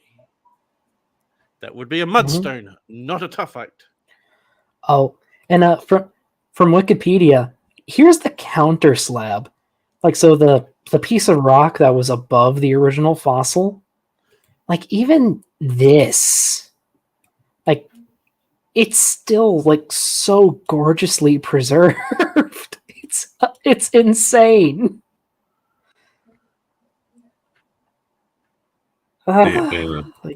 Just curious, is the link still in the side chat, Doc? If he wants to, come to what? back up some of his claims. Who wants to? Working my hands. If No, he's he still was in the giving side quotes. He was actually giving quotes. He wasn't actually being serious. I Oh. just saw that and just went, Yeah. Oh, Yeah, my apologies. he's not being That's serious. why I was putting it in quotes. Yeah. Yeah. I didn't see the quotes. I just saw that, and it was basically. "Rrr." I apologize. I have trouble with sarcasm sometimes online, especially from reading comments alone. It's not Yeah. always easy to tell. Sorry, I gotta read this from Maya. It's beautiful, like a gift from baby Jesus to Darwin himself. Praise be to Darwin. It's baby Bigfoot Jesus anyway, but that's not the point. I am genuinely considering getting a Sinusoraptorix tattoo, honestly. It's Australopithechrist.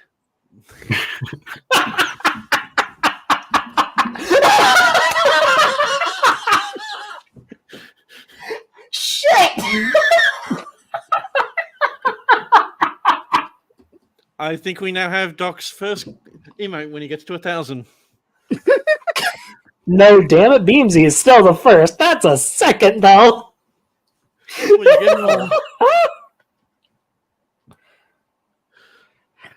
Oh, now I gotta go make that some AI art of Australopithechrist. Yes, please. No.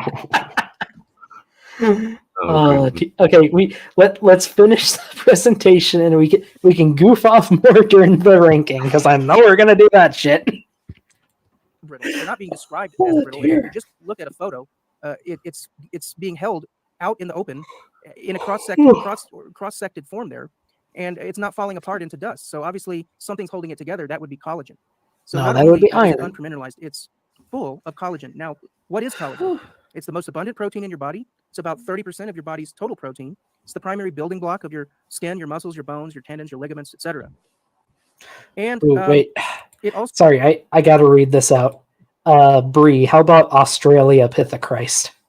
Australopithechrist. Who calls it Australopithecus? Was that Nephilim free? Or was that Mr. I don't know. It was an older creationist, one I of the- think. One of the Oh, old, someone's the gonna old say. school guys. So see, that's I don't know the what's- different denominations of Darwinism. So some people call it Australopithecus, some people call it Australopithecus. Yeah. Und Why am then I do feeling some it's call it like- Austriapithecist? Yes. 9.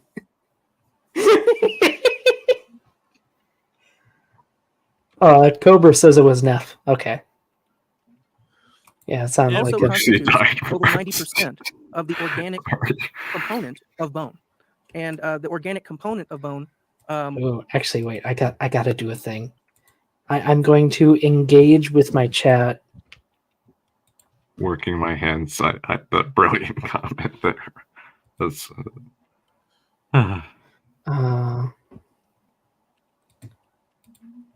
Let's see. What is it? Start a poll.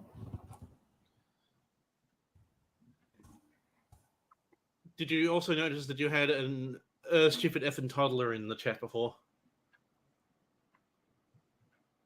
I did. Who's that? It's what I call SFT because that's what they come across as. Oh, he was here earlier? Yeah. Yeah.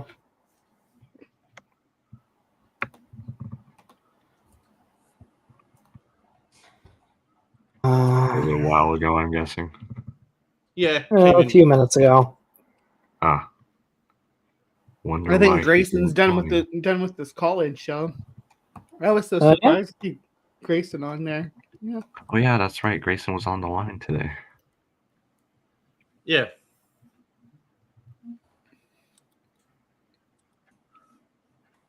Yeah.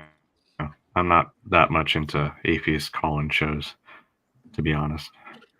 Yeah, I don't watch them usually either, but I popped in. All right. this Here we shows go. a lot.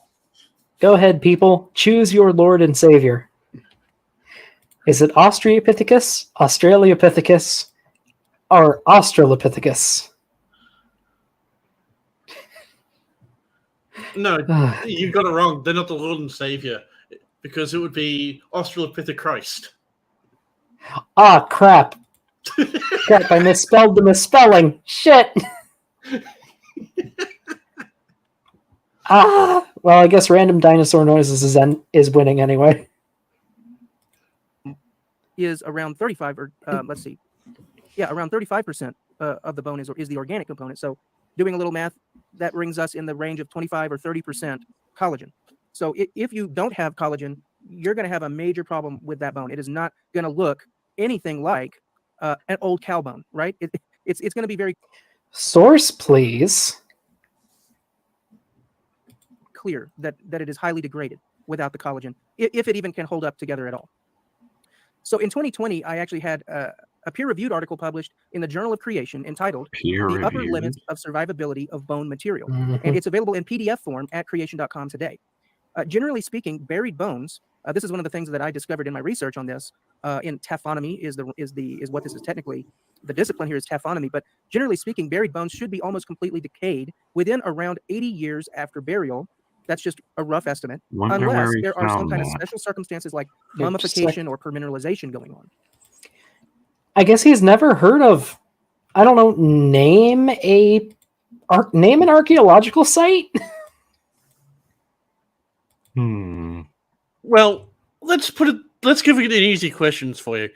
How long did he say they would decay? 80 years. 80 years. When was the Battle of Waterloo? Not good on history. 150 years ago? 1815. I'm not Now- terribly far off. Do you know what they discovered 2 years ago? Quite well preserved. Was it a gay burial? No, it was actually basically in a cleft where they were shooting horses. But just have a look at what they just dug up in there. Not Not including the horses. He's been buried since 1815, so 110 years. Oh, Oh my, he's got a foot by his head. Yeah, that's actually a horse's head. He was thrown into a refuse pit, which had cut off limbs, cut off bits and bobs from the surgery, and he died, so he was just thrown straight in there. Oh my. Oh, There's also 4 horses that were actually led in and shot in a channel about 2 meters from his feet Ooh. because they were too badly hurt, so they were euthanized. I mean, I know that's kind of what. Yeah, that's what they do with horses, or at least did. Yeah. But he would have survived the battle wherever he was, been brought back to the medical post, and then we either died on the operating table or died before going there, and he was just basically thrown in the offcuts pile. Hmm. Well, on another note, besides recently deceased human remains, I mean, even within a 6,000-year time frame, the creationists would accept like mammoths still existed by then. We have remains from them with some of the original bone intact, so clearly it lasts these thousands of years. This is more just to discredit the claim, the fact being that they would only last 80 years in the ground, and 2, you cannot disclaim Waterloo happened, and you cannot get the exact period of time. So this is beyond refute. You cannot actually bring anything else into it. This has lasted more than 115 years, and his skeleton is completely intact. And I mean, like right here, here's a pretty famous discovery that was made in Italy. The Lovers of Modena. From between the 4th and 6th century. Still here. Almost Bible times. Still here. You're just wrong, Paul. Sorry. The stupid effing toddler wants your attention, Andrew. Oh, he's back. Hey, I almost said my hey SFT. Yeah, howdy, Donnie. And we're peer reviewing Paul's presentation. We're still not impressed. hey, Donnie. Oh, okay. He must have sent me another email. Sorry, different thing. But you see what I mean? That just using his 80 years and showing one that we can guarantee was even a little bit beyond 80 years, that's just perfect discreditation of that claim. Oh no, we have Australopithecus Brie. I'm guessing I can show these. Yeah, you can show them if you want. They're for everybody to enjoy. Crap! These are actually pretty good. Yeah. So behold, Australopithecus. Other than like some details, yeah, this is pretty good. Yeah. And we have a rabbit with wings for ears. Huh. Is that a Triceratops rhino? Armadillo rhino, I thought, but looks like an armadillo elephant. Oh, there's a camel and a half. Oh, look, a Diprotodon. yeah, Diprotodon makes the cuts. This is when they first got off the ark, right? Oh. Then this, other than this thing, and whatever this is, I think this one is like. Well, okay, no, there are little details. That one looks kind of like a Barbary ape, though. Look at that sort of elephant thing in the back. It looks like it's got 3 trunks. It does, and the other elephant's just fine. That's weird. Oh dear. Yeah, I'm happy with how these turned out, Bree. These are nice. I think this one might be my favorite. Oh no! Is there a new one or the one I'm showing? The one you're showing right now. I like the first one. The first one. They're all pretty good. They're all pretty good. They did capture looking up the "Why Have You Forsaken Me" kind of look. Lucy in the sky with diamonds. Oh. Now, this is Dr. Brian Thomas. and he actually is with the Institute of Oh, Creation. wait. And for the poll, random dinosaur noise is 1, quickly followed by Australopithecus instead of Australopithecus, sadly. Fair enough. Research out of Texas, and he wrote his doctoral dissertation at the University of Liverpool by doing an in-depth study using state-of-the-art imaging techniques on collagen decay rates in bones. So his research is extremely relevant here. A summary of that research can be found at the webpage that I've got on the screen here. But I'm about to bring up a video where he briefly discusses the research that he did. Well, the Institute for Creation Research has decided to publish an ICR version of my thesis. And here it is, ancient and fossil bone collagen remnants. And on the cover, it shows like blotches. Yeah, Beamsy, you remember looking through his thesis? Yes, I'm not going down this tangent again because I got rather irritated and pointing out every hole that he was bringing up. Yeah, that's fair, but do you think it was an okay thesis? It was laid out all right, but it's not the thesis that was the problem. Fair, It was the book that was the problem. I guess if Yeah. I can ask this question at least, Yeah, what- did he even talk about cross-linked collagen? No, Okay. no, he did not. Of Andrew, course let not. me give you a quick explanation. He has a thesis and a book with exactly the same name. So when he's making claims, he'll take one thing from one and one thing from another. His thesis is accurate. His thesis talks about the fact being that the average decay of collagen you're expecting for 50 to 250,000 years. But when he starts going creationist side, he'll talk from his book, which starts really going. Yeah. And there's no difference in the citations? Nope. Paul sucks at citations. It's the fact being that he named them the exact same thing, so he can pull one thing from one and one thing from another. Why? One is peer-reviewed and accurate. One, you would get as much information if you just go to the sewage plant. Mm-hmm. Hey, Donnie, if you're still here, if you can pass on one thing to Paul, tell him to learn how to cite things. It'd make him at least appear more credible. Granted, it would make it easier to debunk him, but still.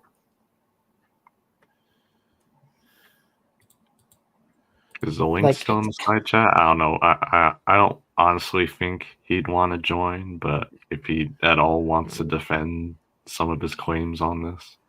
Well, as Doc Deino and probably Barry is aware of my current feelings about what Donnie is, I don't think that would be a wise move.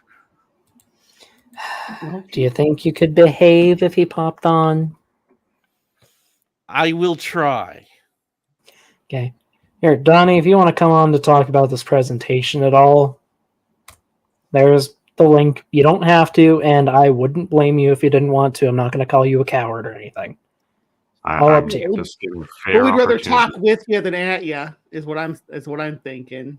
So Yeah. I mean that's And, like, to be honest, yeah, there are critiques that can be made of this presentation not having to do with the creationist aspect of it. Right. Like, someone said it earlier, it looks like this belongs back in the 90s. Like, I have watched... You know those, like, tapes your boss would play for you for training sometimes that were definitely made in, like, the 80s or 70s? If you've ever worked like customer service job, they probably had to play them for you. Or if you worked in like food safety, you know? Anyone? Safety. yeah. I've worked in. I know as a teenager, I worked in like fast food and stuff. Yeah, I remember. Yeah. Those ancient training videos. It looks like a cut from one of them. It's just missing the weird, slow fade in, fade out transitions. Oh, sorry. Random question I forgot to ask you earlier, Doc. Have you ever stumbled across or heard of the channel Your Dinosaurs Are Wrong by any chance? I love your Yes, dinosaurs. Are I wrong. have. I love them. It's so I good. wish they put out more stuff, but with Yeah. how high quality they are, I'm happy. Quality over quantity. Yeah, that's fair. Yeah, I love them. They're a lot of great stuff. Although a lot of their videos, sadly, are out of date, which I guess is both a good and a bad thing. But they do post updates now and then. They do, Dinosaur. yeah, they do. Oh, yeah, That's what I was yeah. going to say. Generally, when a big paper comes out, they'll do a what do you call it, redaction or whatever video. Yeah, and say, hey, this is what to do. Unless I'm I just- misremembering something, they had to like completely redo their Stegosaurus one when Sophie was discovered. Yeah. Well, at least the generals of dinosaur paleontology are pretty much intact, but like, yeah, the details, the changes there keep marching on. So Yeah. not really do anything about that. You know, I want to do a quick shout out to some actual like good channels, you know, for people. So there's Your Dinosaurs Are Wrong. Wrong. And I'm just going to go ahead and show these on screen. People, I highly encourage you to check the people we show out. They do great stuff. They are very educational, and yeah, I cannot praise them enough. Except that I wish they put out more stuff so I could watch more. Yeah, we have You watch Your it- Dinosaurs Are Wrong. Extinct Still. What was that? Did you ever watch Extinct Still? I have not. Is that a YouTube channel? I just dropped the link in the side check there. See the Extinct Zoo. Oh, with an Allosaurus as the thumbnail. Mm-hmm. Oh, hey, that's the same Allosaurus as in this presentation. I've not watched their stuff. I've seen their thumbnails pop up, so I will check them out later. But Bree like recommends this My channel. Ruffusuchus. Oh yeah, I have some thoughts on that documentary. Yeah. I thought it was okay. I'll just say I thought it was okay at first, but some of the inaccuracies and just, let's just say, choices of the documentary compared to others that I've watched over the years, I don't know. Yeah, I am not a fan of their writing. Yeah. Like, at all. Yeah. And especially like the constant flip-flopping between the past and the present. Just terrible pacing, way too much of a focus on fighting for a modern documentary. Just Yeah. like Prehistoric Planet isn't perfect, but it was better than this. Anyway, last Sorry. channel I can think to shout out right now. You're fine. The Skeleton Crew. This is a relatively new channel, but Ooh. it's a group of paleontologists who like this review one. dinosaur stuff. Right now, they're going through all of the dinosaur designs for Jurassic World Evolution 2, which I've played on the channel before. Oh wow. They talk about like the animal's history, their names, their relatives, research. I have learned a lot from watching these guys, and they are one of the few channels I actually support on Patreon. I really like what they do. Cannot recommend them enough, honestly. Ooh, is that a Vassal Sword skull on the front page? Yes, these are all animals that they either have worked on themselves or they really like. That's a Tylosaurus on the left, a Gorgosaurus, which is a smaller or a large Tyrannosaurid, Basilosaurus, I think Jungarsuchus, which is a crocodilian, and I forget what the one over here is. But yeah, they I have, just recognize the skull because I've been interested in whale evolution lately, trying to learn more about the specifics of it. yeah. But yeah, love this channel. I really want to see them grow. So if you like when I talk about science, folks, not just the counter apologetic stuff, check them out. Believe me, you won't regret it. Though with all that said, maybe we should get back to things we regret. Ooh, although That's right. There is, at least currently, until counter papers come out about it, a new species of Tyrannosaurus. Oh, and also, Preemptive. Bree has shared one last channel. Tsuki?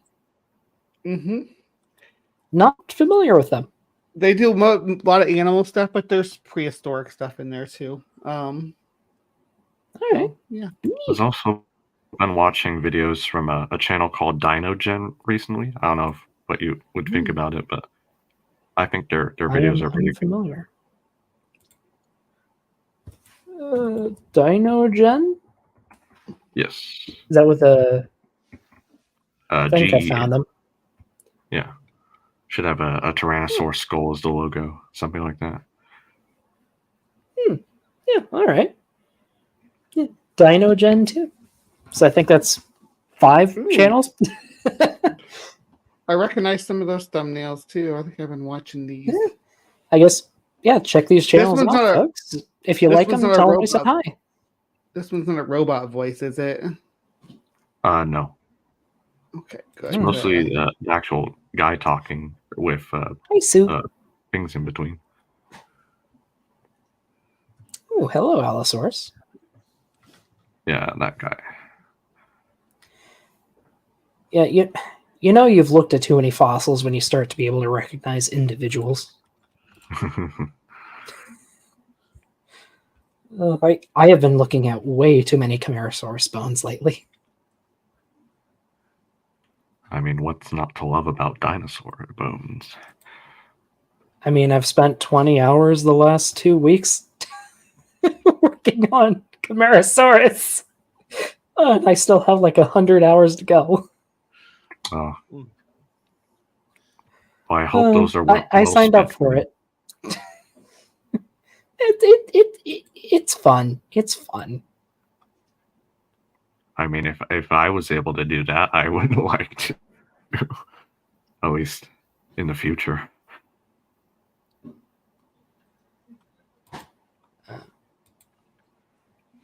They're a poop. Blotches of green and red. So imagine people are kind of like, what is that? Well, the red blotches actually indicate protein inside this ancient bone. So this is a photograph using a microscope of collagen in ancient bone. And the reason I did my PhD research on ancient bone proteins, collagen being a protein, is because there's a lot of implications for that. Because paleontologists even keep finding proteins of all different kinds in various kinds of fossils, including dinosaur fossils. And I wanted to see if there's a new technique. Yes, because just proteins or scraps of proteins turn out to be more resilient than we expect because we're always learning more. Not only And- that, like the ones we find most often typically are the most stable types of proteins. Why would that be? Yeah, funny how that works. Like we still don't have any like non-avian dinosaur DNA. I'm Right. almost entirely sure. Nothing we can sequence, at least. Yeah. Considering that you need to put in an acid for a little bit to even get close to soft. Yeah. Oh yeah. That can more easily detect those collagen proteins, and I found one, and I did my research on it, and that's why my research is significant. Well, to me, it's significant because the collagen shouldn't last that long. It's like a time clock or an egg timer, and it's still ticking away in all these rock layers, deeply buried bones in rock layers, and that's consistent with Your research is on uncross-linked, unpreserved collagen. It is not analogous. Yep. That's it's why, like saying you could. Well, sorry, it's like saying you can cook a turkey in 2 hours, but then you like put the turkey in the freezer and think it'll cook in 2 hours. Right. that's why I had to point out the difference between his book and his paper. Even though they're saying the same thing, they don't say the same thing. I will say, after trying to read his PhD thing, I wasn't a fan of the writing, honestly. I'm not gonna pay to read his book. His PhD is a little bit difficult to muscle through, but it is relatively accurate, and it is quite good for a thesis. His book, on the other hand, Please tell me you didn't pay him money. I think it would be better if you go down to the local convenience store and buy a roll of toilet paper. I think you should check the most recent Australopithechrist.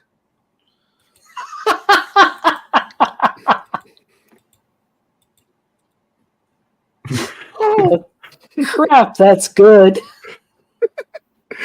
It decided to put the fruit in there by itself, but I imagine Australopithecus probably was quite fond of fruit, so that makes sense.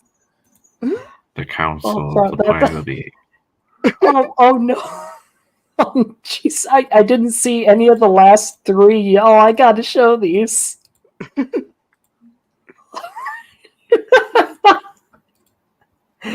Oh, have you tried Australia Christ yet? I can't actually get it to do it by typing in Australopithechrist. I have to be creative with my wording. That's fair. Quick comment to the chat. Creationist sycophants are lying there, Sydney. But also, this paper looks like it'd be like, I could see this being the CD cover for like a Christian rock disc, you know? Like this is actually the right shape for like a CD packaging. Right? Be a nice album cover. Yeah. See the standing out bright like that. The color scheme on here is good. You know. I've never wanted to make a Christian song, but I kind of want to now. I just have this as the thumbnail. Jesus and Lucy. Lucy in the sky with Jesus.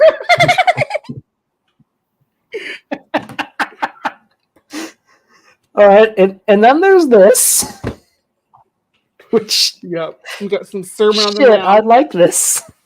Look how good it did on the Australopithecus feet.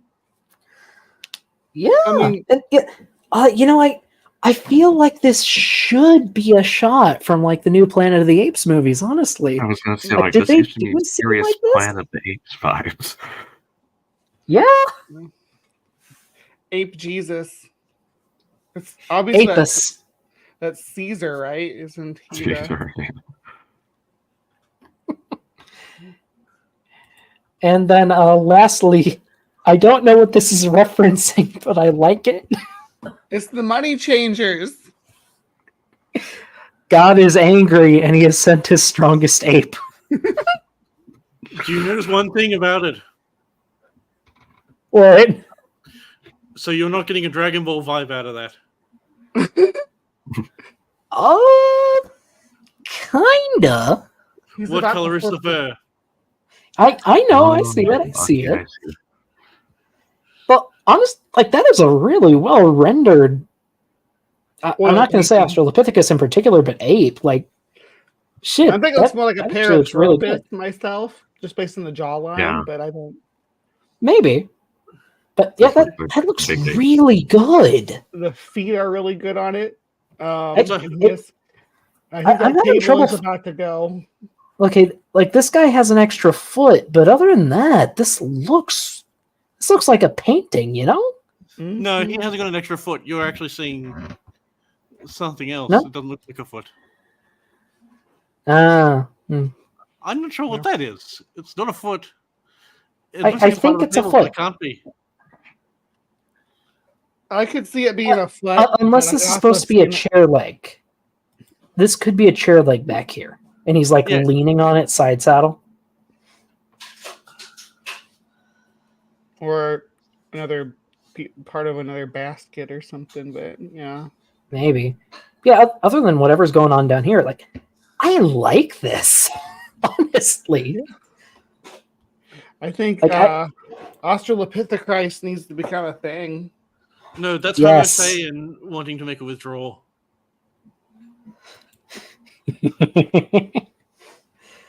shit. Have we just stumbled upon like a new subculture of art? Shit, we can make a sticker. We can make a sticker out of that.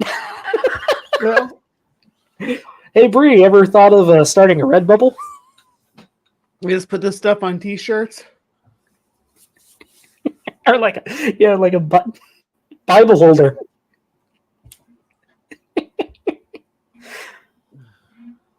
Oh dear. With, frankly, Noah's flood, having deposited those rocks and the bones that are in them only thousands, not millions of years ago. And I've got a source from a different PhD thesis here from a Smith, 2002, that the chief causes of collagen decay are 1, soil microbes, but 2, chemical hydrolysis of peptide bonds. I have not looked this up. Any ideas on this, Beamsy? Sorry, I'm still hurting from that last comment, but I'm just about to look it up I now. know. Yeah, I'm not familiar with this. Wasn't something I went into detail on in the open mic. Now, the soil microbes obviously are going to be way faster acting. I think we can pretty much intuit here that in these rare, or maybe not so rare, I'm not sure, but in these cases of unpermineralized bones, it seems like soil microbes have been kept to a minimum, but we would still have chemical hydrolysis going on to gradually break down this collagen. What is hydrolysis? Source for any of that, Paul? Other than, I think... Or it Put simply, hydrolysis is a water-based chemical reaction where water is used to break down a specific substance or molecule. It's the opposite of a condensation reaction, where a water molecule is used to join two molecules in holy matrimony. Hydrolysis means a larger molecule is actually losing energy through a smaller water molecule. Okay, so hydrolysis, it's a process where these proteins, the collagen, will be broken down over time. And Dr. Thomas this chart. This freaking chart.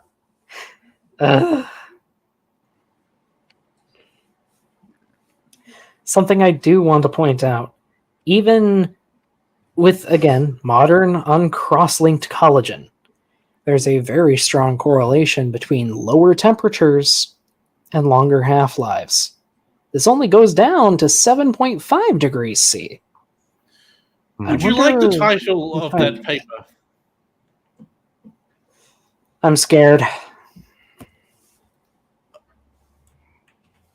What is it? Modeling diagenesis in archaeological bone. Oh, is that the Smith paper? Yes.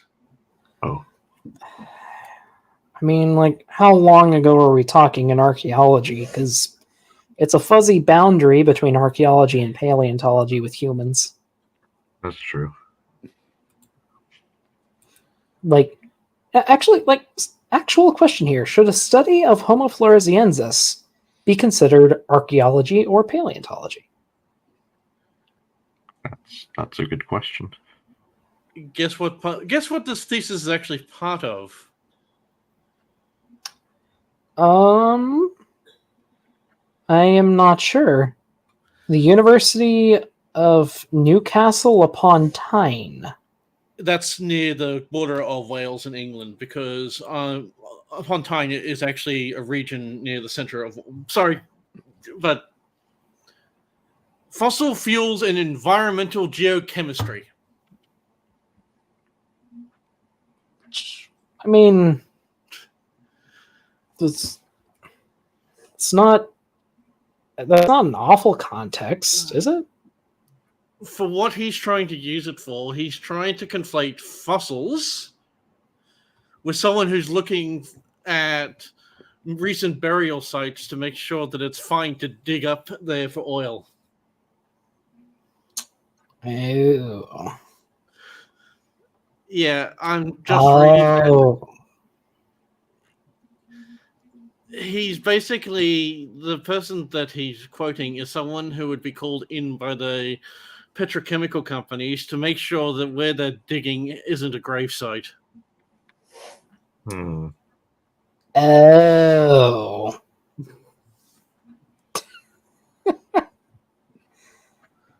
Ew. Oh look, Holocene. Sorry, I'm going through this. It like lists where things are from. Holocene.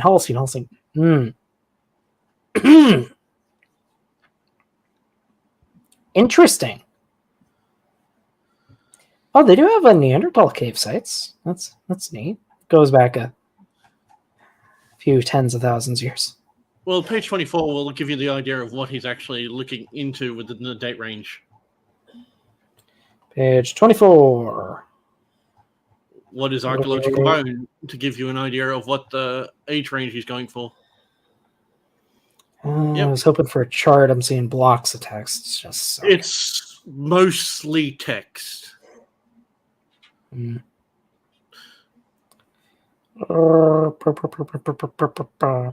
Yeah, the archaeological sites. Mm. Oh, sorry. I just remembered a channel that I'd actually kind of like to check out or shout out. He did a video on baculums. If anyone knows what those are. Interesting. That's going to be a pain in the ass. Sorry, a pain above the ass. I will. Yep. Archaeology with Flint Dibble. It's a fun channel.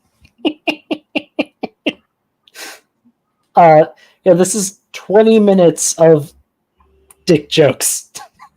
It's great. Oh dear. Experimentally in his PhD thesis research found that the half-life of bone collagen is around 1,678 years at 7.5 degrees centigrade or 45.5 degrees Fahrenheit.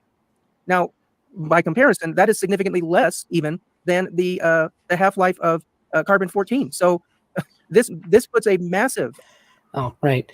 And something I would also like to point out from when I read the thesis, and also mentioned here, porcine bone collagen decay rates. Anyone here know what porcine is? Pig. Yep. Pig bone, which is very, very fatty, it turns out. And he specifically calls out, at least in the thesis, that further research will be needed on bones with lower fat content, because he thinks that might mess with the results.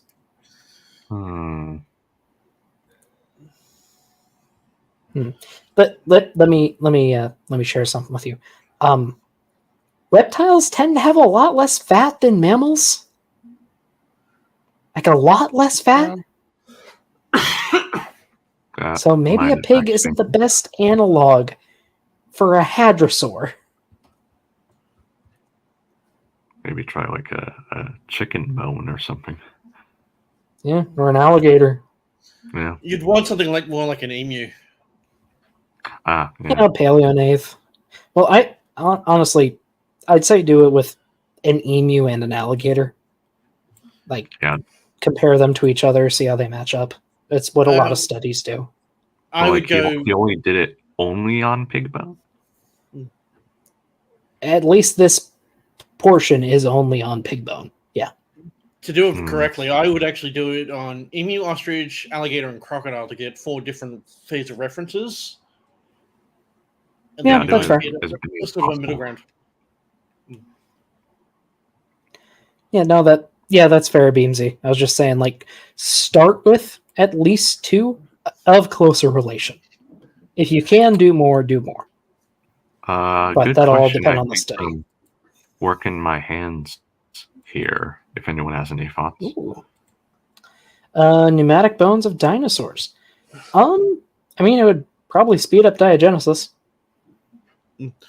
But the aspect of it is, I think your emus and your crocodilians are about equivalently far away, but in 2 different directions. So that's why I would pick those 2. Yeah, that's why they are usually used as modern analogs. With ornithischians in particular, I think crocodilians are preferred, but often both are taken into account. It's the issue is it doesn't have the pneumatic breathing, and it's got slightly different body. It's very difficult to actually get an analog. Well, yeah, dinosaurs are really freaking weird. Not really. We just don't have anything to reference for it in modern times. Compared to modern animals. Yeah. I would say that they're Yeah. better rather than weird. Well, I mean, you've I'd got agree. something bigger than an elephant with the metabolism of a chicken, with, I don't know, the behavior of a cow. It's And just I like, don't know, probably the body plan of an alligator. yeah, Do you think its behavior would be more like an ostrich than a cow, though? Depends. Honestly, depends. I mean, they're not. Estimates for intelligence are hard to do on extinct animals, but they're not often recovered as being particularly intelligent, as far as I know. But to be fair, neither are ratites, so Yeah. At I'm least not sure. compared to other could also look at- ornithischians, I know hadrosaurs have a larger EQ, don't they? I don't think Like so. compared to stegosaurs, or You could look Well- at anasiforms too, because they graze and they come out graze at night. it's just the issue that dinosaurs were very efficient and much more energy efficient than anything we have nowadays for an analog. So Oh, we yeah. can't really make a good comparison.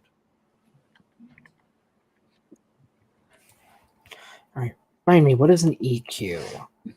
Functional intelligence. Interesting. encephalization quotient. Oh, right. Encephalization.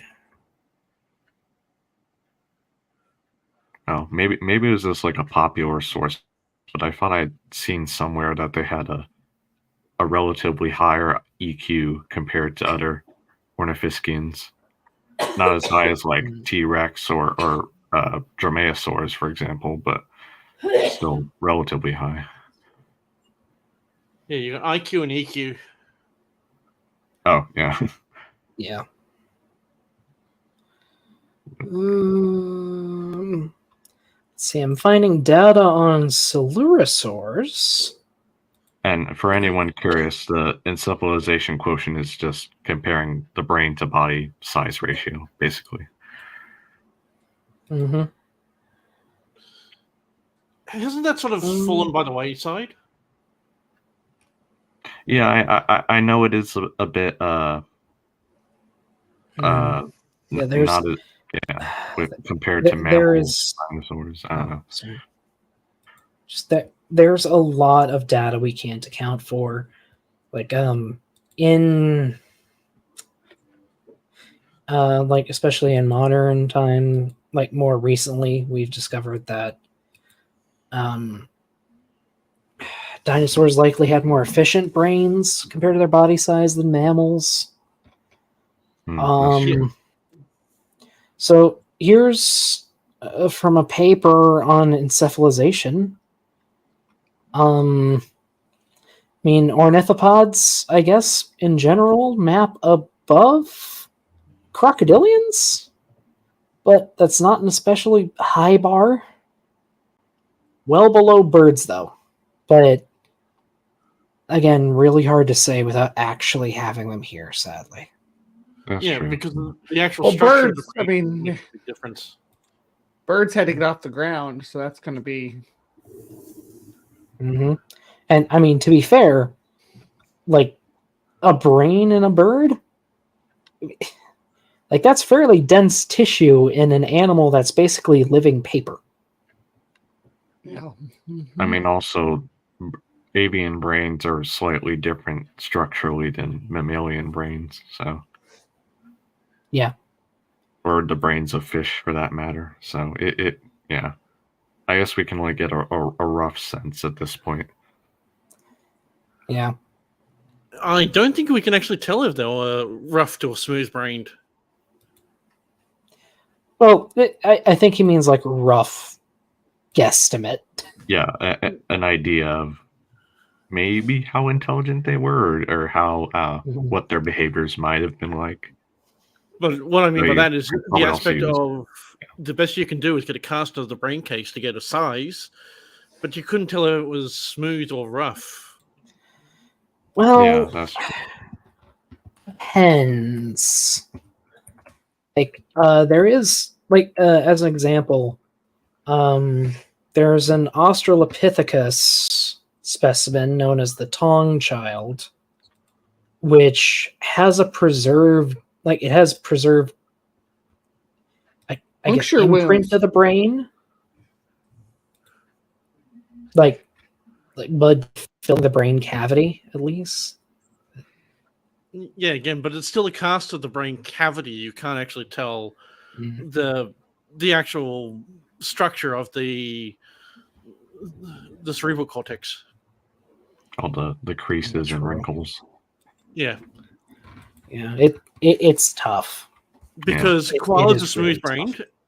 Koalas are very smooth brained, but you can't really tell that unless you actually look at their brain. Yeah. Mhm. They have 2 thumbs. And they're really, really stupid. I have 2 thumbs. Koalas have 4 thumbs. Yeah, True. 2 thumbs. if you actually pick a eucalyptus leaf from the same tree and branch that a koala is sitting on and give it to them, they won't know what to do with it. Really? Yeah. No, you Yeah, could they're- literally take them off the branch, put them down, get a plate, put it in front of them, pick off the leaves from the branch you just picked it, where it was eating them from, put the leaves in front of it, and it won't know what to do with it. All right, let me get the koala copy pasta. Oh dear. So, it's not all accurate, but I can read the TLDR from this. This is something that was passed around on Reddit for a long time. TLDR. Koalas are stupid, leaky, STI riddled sex offenders. But hey, they look cute if you ignore the terrifying snake eyes. And the rest got cut up. But yeah, they are infamously unintelligent. And as far as I know, that is still true. Well, if you want the true TLDR, it's 26 seconds, and there you go. That's pretty much the TLDR. Oh dear. Oh. I don't want to judge what animals do what they do, I guess. Koalas in the rain. No damper on the idea that these bones could be millions of years old. The collagen simply should not be there.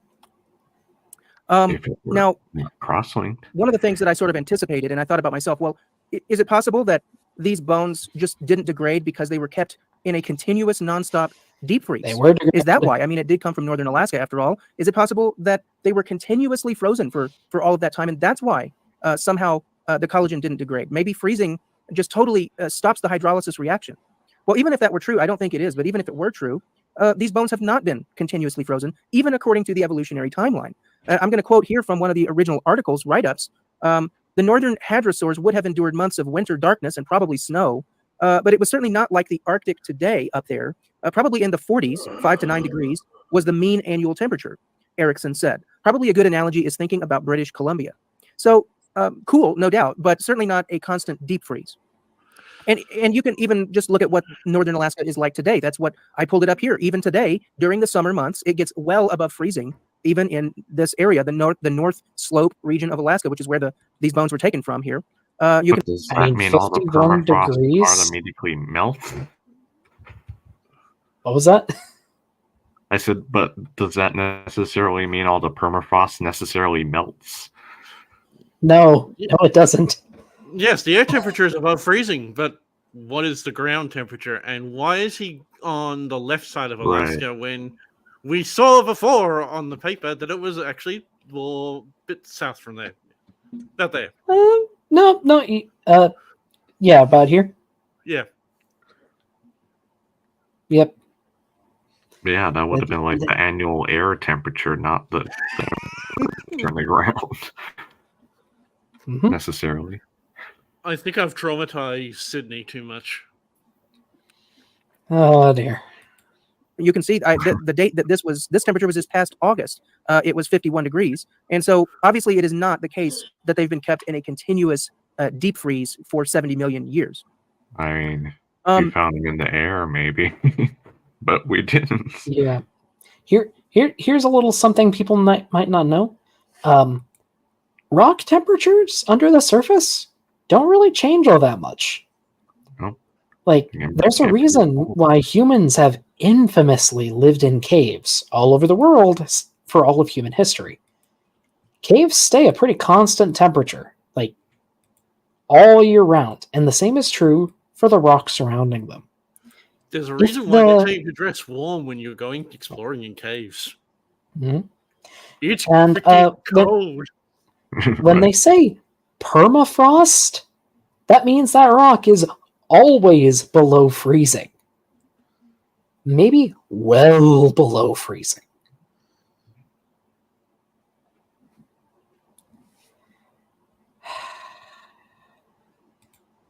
And it's also important to note that these are not alone. These are not the only working bones my that have ever hands been says found here. unpermineralized.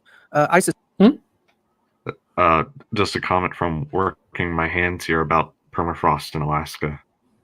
That's interesting. Oh, That yep. sounds about right. Yep. And just to add to that bit about caves, for some people might not know, summer before last, I worked in a cave for a while. Caves are usually about the average yearly temperature. The cave temperature that I worked in was about 40 degrees Fahrenheit. So it would be pretty analogous to the environment that these hadrosaurs lived in. I was working in northern Wisconsin. That shit gets cold. There's a reason why if you go to places like Cuba PD, the air temperature can get to 40, 45 degrees Celsius, but all the houses are actually underground and they're quite pleasant at around 25 to 25 degrees Celsius without any need for fans or air conditioning. Yep. Like, if the world ever goes to hell and civilization collapses, I plan to move into a cave. For a lot of reasons. I think you'll enjoy this, Doc. I'm dreaming of finding a complete opalized skull of that when I go to Cuba PD at the end of next month. Amunosaurus. Eric. Oh, a pliosaur. Yeah. Complete opalized vertebrate? Yeah. Oh, that's cool. You find them around Cuba PD. I want to find an intact, completely opalized skull of that thing. I know it's very that'd be unlikely. nutty. Yeah. I know it's very, very unlikely, but imagine having that as your centerpiece. It's just, yes! Well, I don't believe in luck very much, but fingers crossed. Yeah. Well, I'm going into an area where they've actually uncovered an area that they're look into another seabed, which hasn't been looked at yet. And because, yeah, it's my 10th birthday, so I'm going to have fun. Oh, yeah. I forgot Chronosaurus is also from Australia. Yep. For those aware, giant murder. The murder. What's the things that boats shoot underwater? They're like missiles. Torpedoes. Torpedo? Yes. I forgot what torpedoes were called. Murder sub. Giant murder torpedoes with teeth. Was one of the later surviving ones, wasn't it, of the pliosaur lineage? Maybe. I don't know off the top of my head. Because I know it was from early Cretaceous, and I know most plesiosaurs from sometime in the Jurassic, as far as I'm aware. Sounds right. I could be wrong though.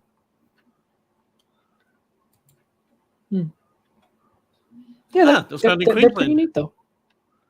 It Yep, was actually found in Wouldn't Queensland. wanna- Brontosaurus queenslandicus. Wouldn't want to see it swimming next to you, that's for sure. Looks like early Cretaceous. Oh, okay.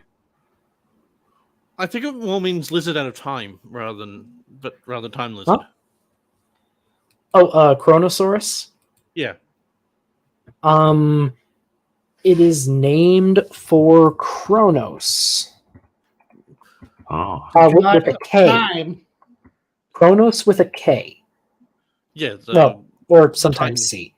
But it is named for the Titan. Kronos the Titan, not Kronos the Time Wizard. Yes. Oh,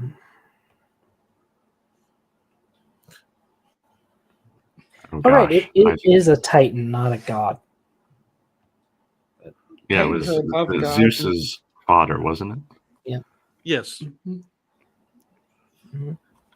Sorry, what was that, Bree? I cut you off. Yeah, no, because Zeus's father. Yeah. Well, he was actually the father of all the gods, but Zeus's mother tricked him into eating a stone instead of Zeus, and Zeus escaped and then cut his guts open later on, and that's all the gods escaped, and then he was stitched up before being sent down and entrapped. I'm not Yeah. too well researched into mythology. Apparently, he was the Greek version of Saturn, according to Wikipedia. Yep, same story. Yeah, that sounds right. Yeah, same story, but with Jupiter instead of Zeus. Yeah, because, the Romans were very original. Well, I suspect that a great number of them aren't reported because it's just too big of a problem for evolution. People don't want to openly be guilty of questioning evolution, right? But yeah, and here we go with the conspiracy. No, I'm in the field. Go away. nonetheless, I mean, we saw an example. You can go back if you check my 2015 article and then follow the links, the citations in that article to the original write-ups. You can see that these media articles just flat out did not admit or mention in any way that the bones were unpermineralized. So what that shows is we're not being told. If they are being found, we're not being told. But here's another exactly the same story, just like Dr. Mori's article. This is it's mentioned in passing, and it's not really admitted that how big of a problem it is. But here it is, a different bone specimen. It also happens to be a hadrosaur, but it's from the Standing Rock Hadrosaur site in South Dakota. Despite the bones remaining unpermineralized and therefore open systems, our cumulative trace element For minimal chemical alteration. Minimal, so it's still altered. And of course he has to write it like that. He cannot give like a title. So you gotta element type it all out. despite Sorry, the bones I'm remaining typing. unpermineralized. Okay, that is a period. N16/J GCA dot. The thing is, a lot of his things that he's quoting are for modern references. Like, they're talking archaeological time. They're not talking prehistoric times.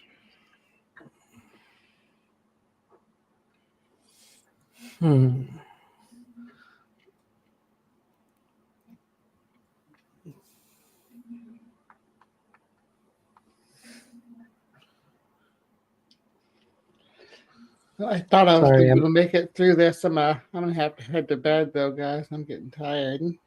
Yeah. I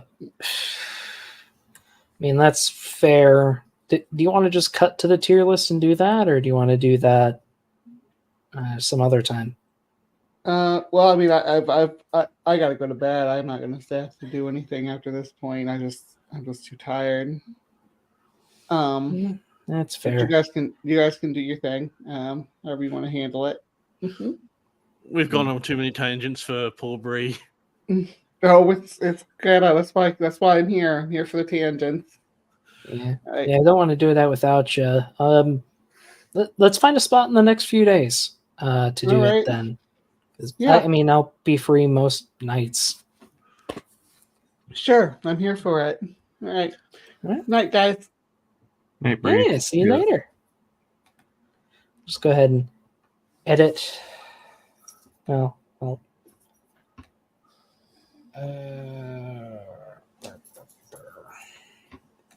Yeah, we'll do that soon.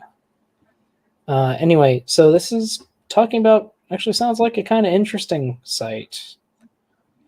Yeah, it is a site with minimal alteration, which happens.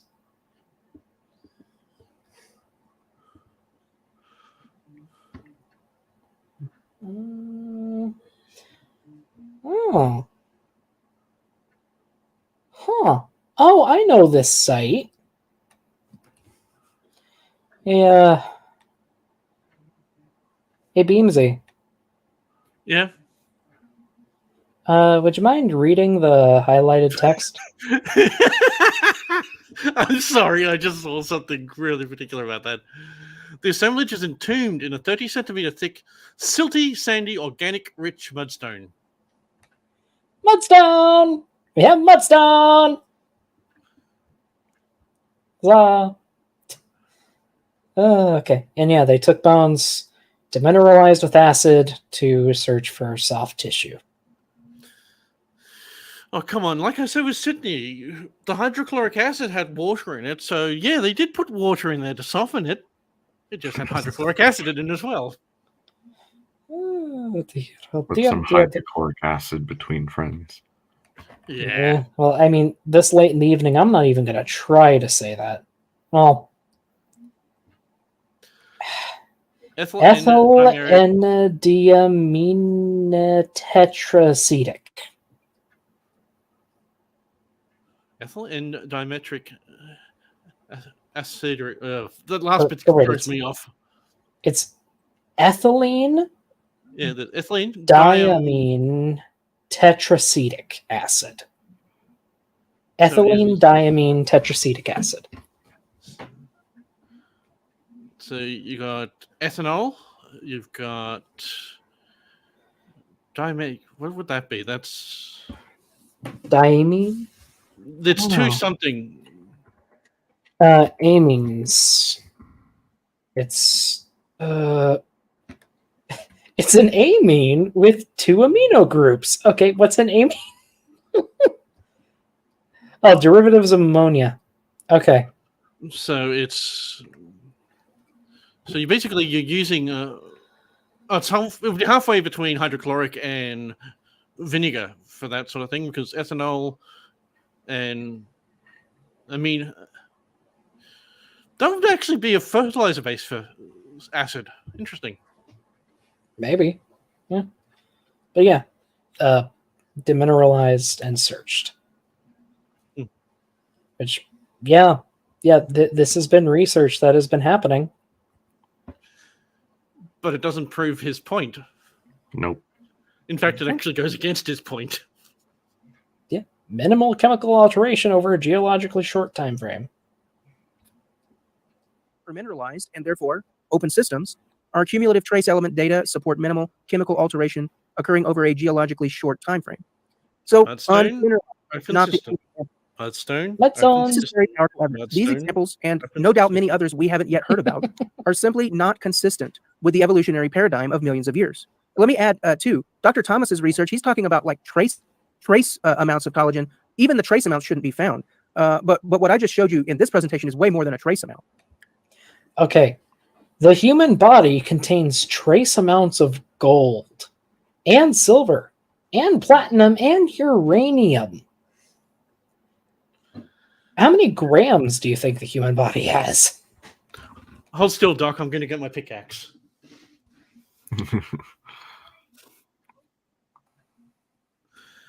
A human weighing 70 kilograms should have a total mass of 0.2 milligrams of gold. I thought it was a tenth smaller than that. I thought it was O2. Doesn't matter.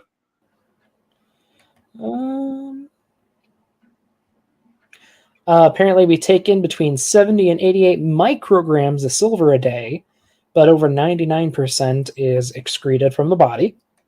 I wonder why. Probably not too great for you.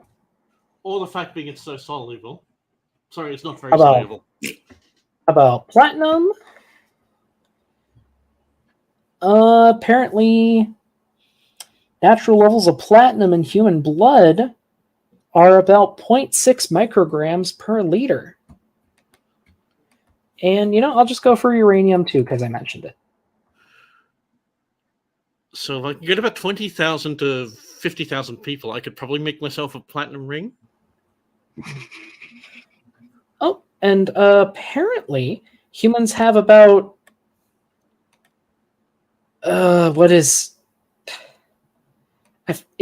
that's not micro, is it? Is that pico? It's pico. Well, that's micro, I think. 90.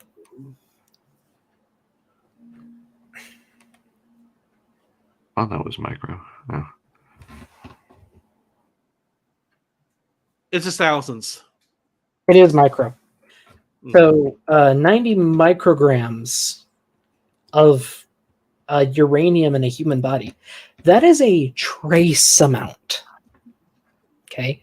So we're talking about amounts this small or smaller being preserved over millions of years. Like absurdly tiny amounts.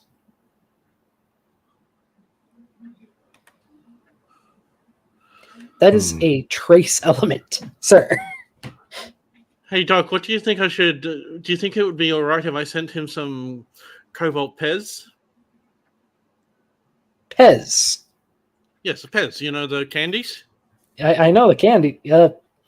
I'm not sure how ethical it would be. I think he has kids. That's most unfortunate.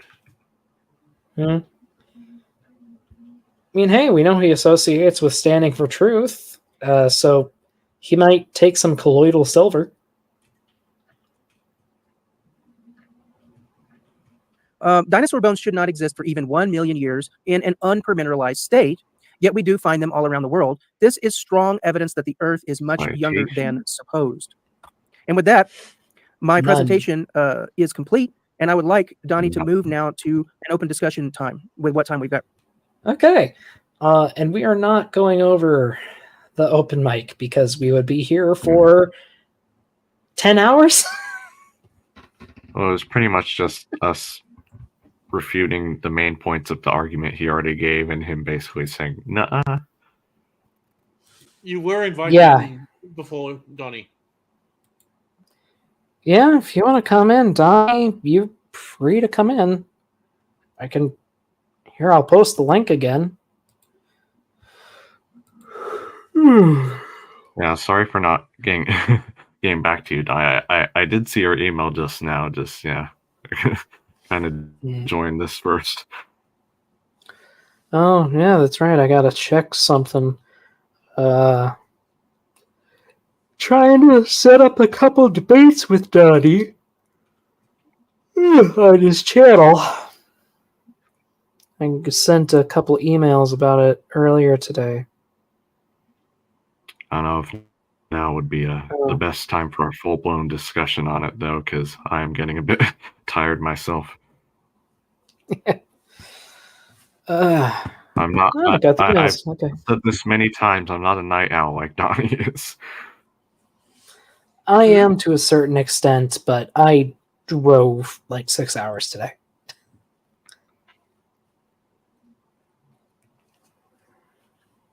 I hope that was good for you, standing. Well, hey, thanks for joining, Andrew. It was fun having you. Thank you as well, Beamsy. Thank you, Bree and Ember. They were both alright. Oh no, Beamsy has sent a Reddit link. Yeah, Cobalt Pez.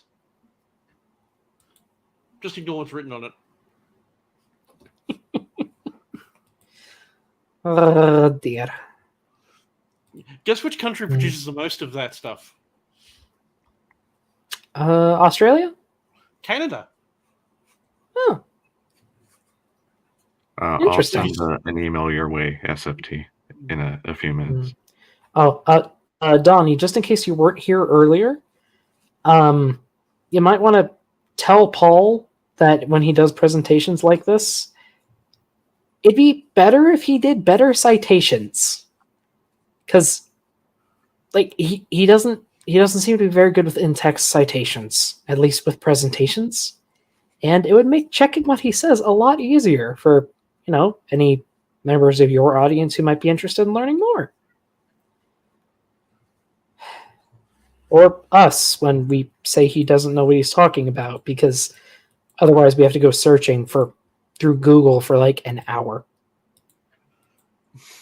That was fun.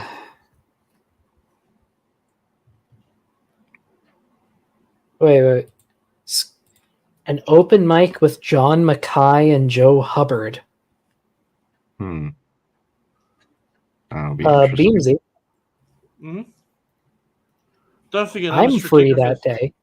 Yeah, don't forget, I'm a stratigraphist. I'm not a paleontologist, so I'm more about the Yep. arguments of the sedimentation rates that they use for evidence is bunk. Well, I am more familiar with Joe Hubbard. I know John Mackay talks about that stuff, stratigraphy, but Mackay is more of a paleontologist. So I'll take Hubbard. You can take Mackay. I mean, other way around, but yeah. Either way, you two should have an interesting time there. Yeah, keep me updated, Donnie. Yeah, I'll do my best to be there. It sounds like fun.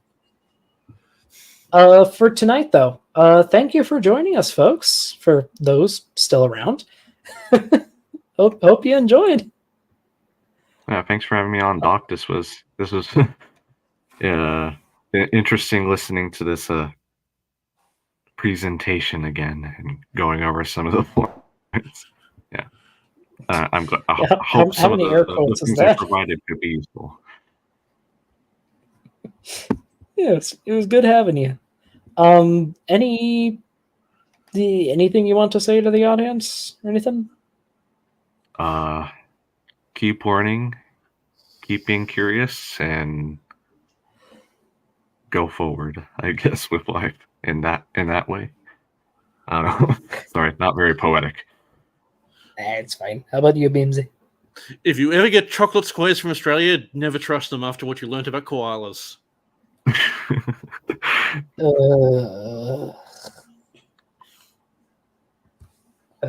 And on that shitty note, have a good one. Laters.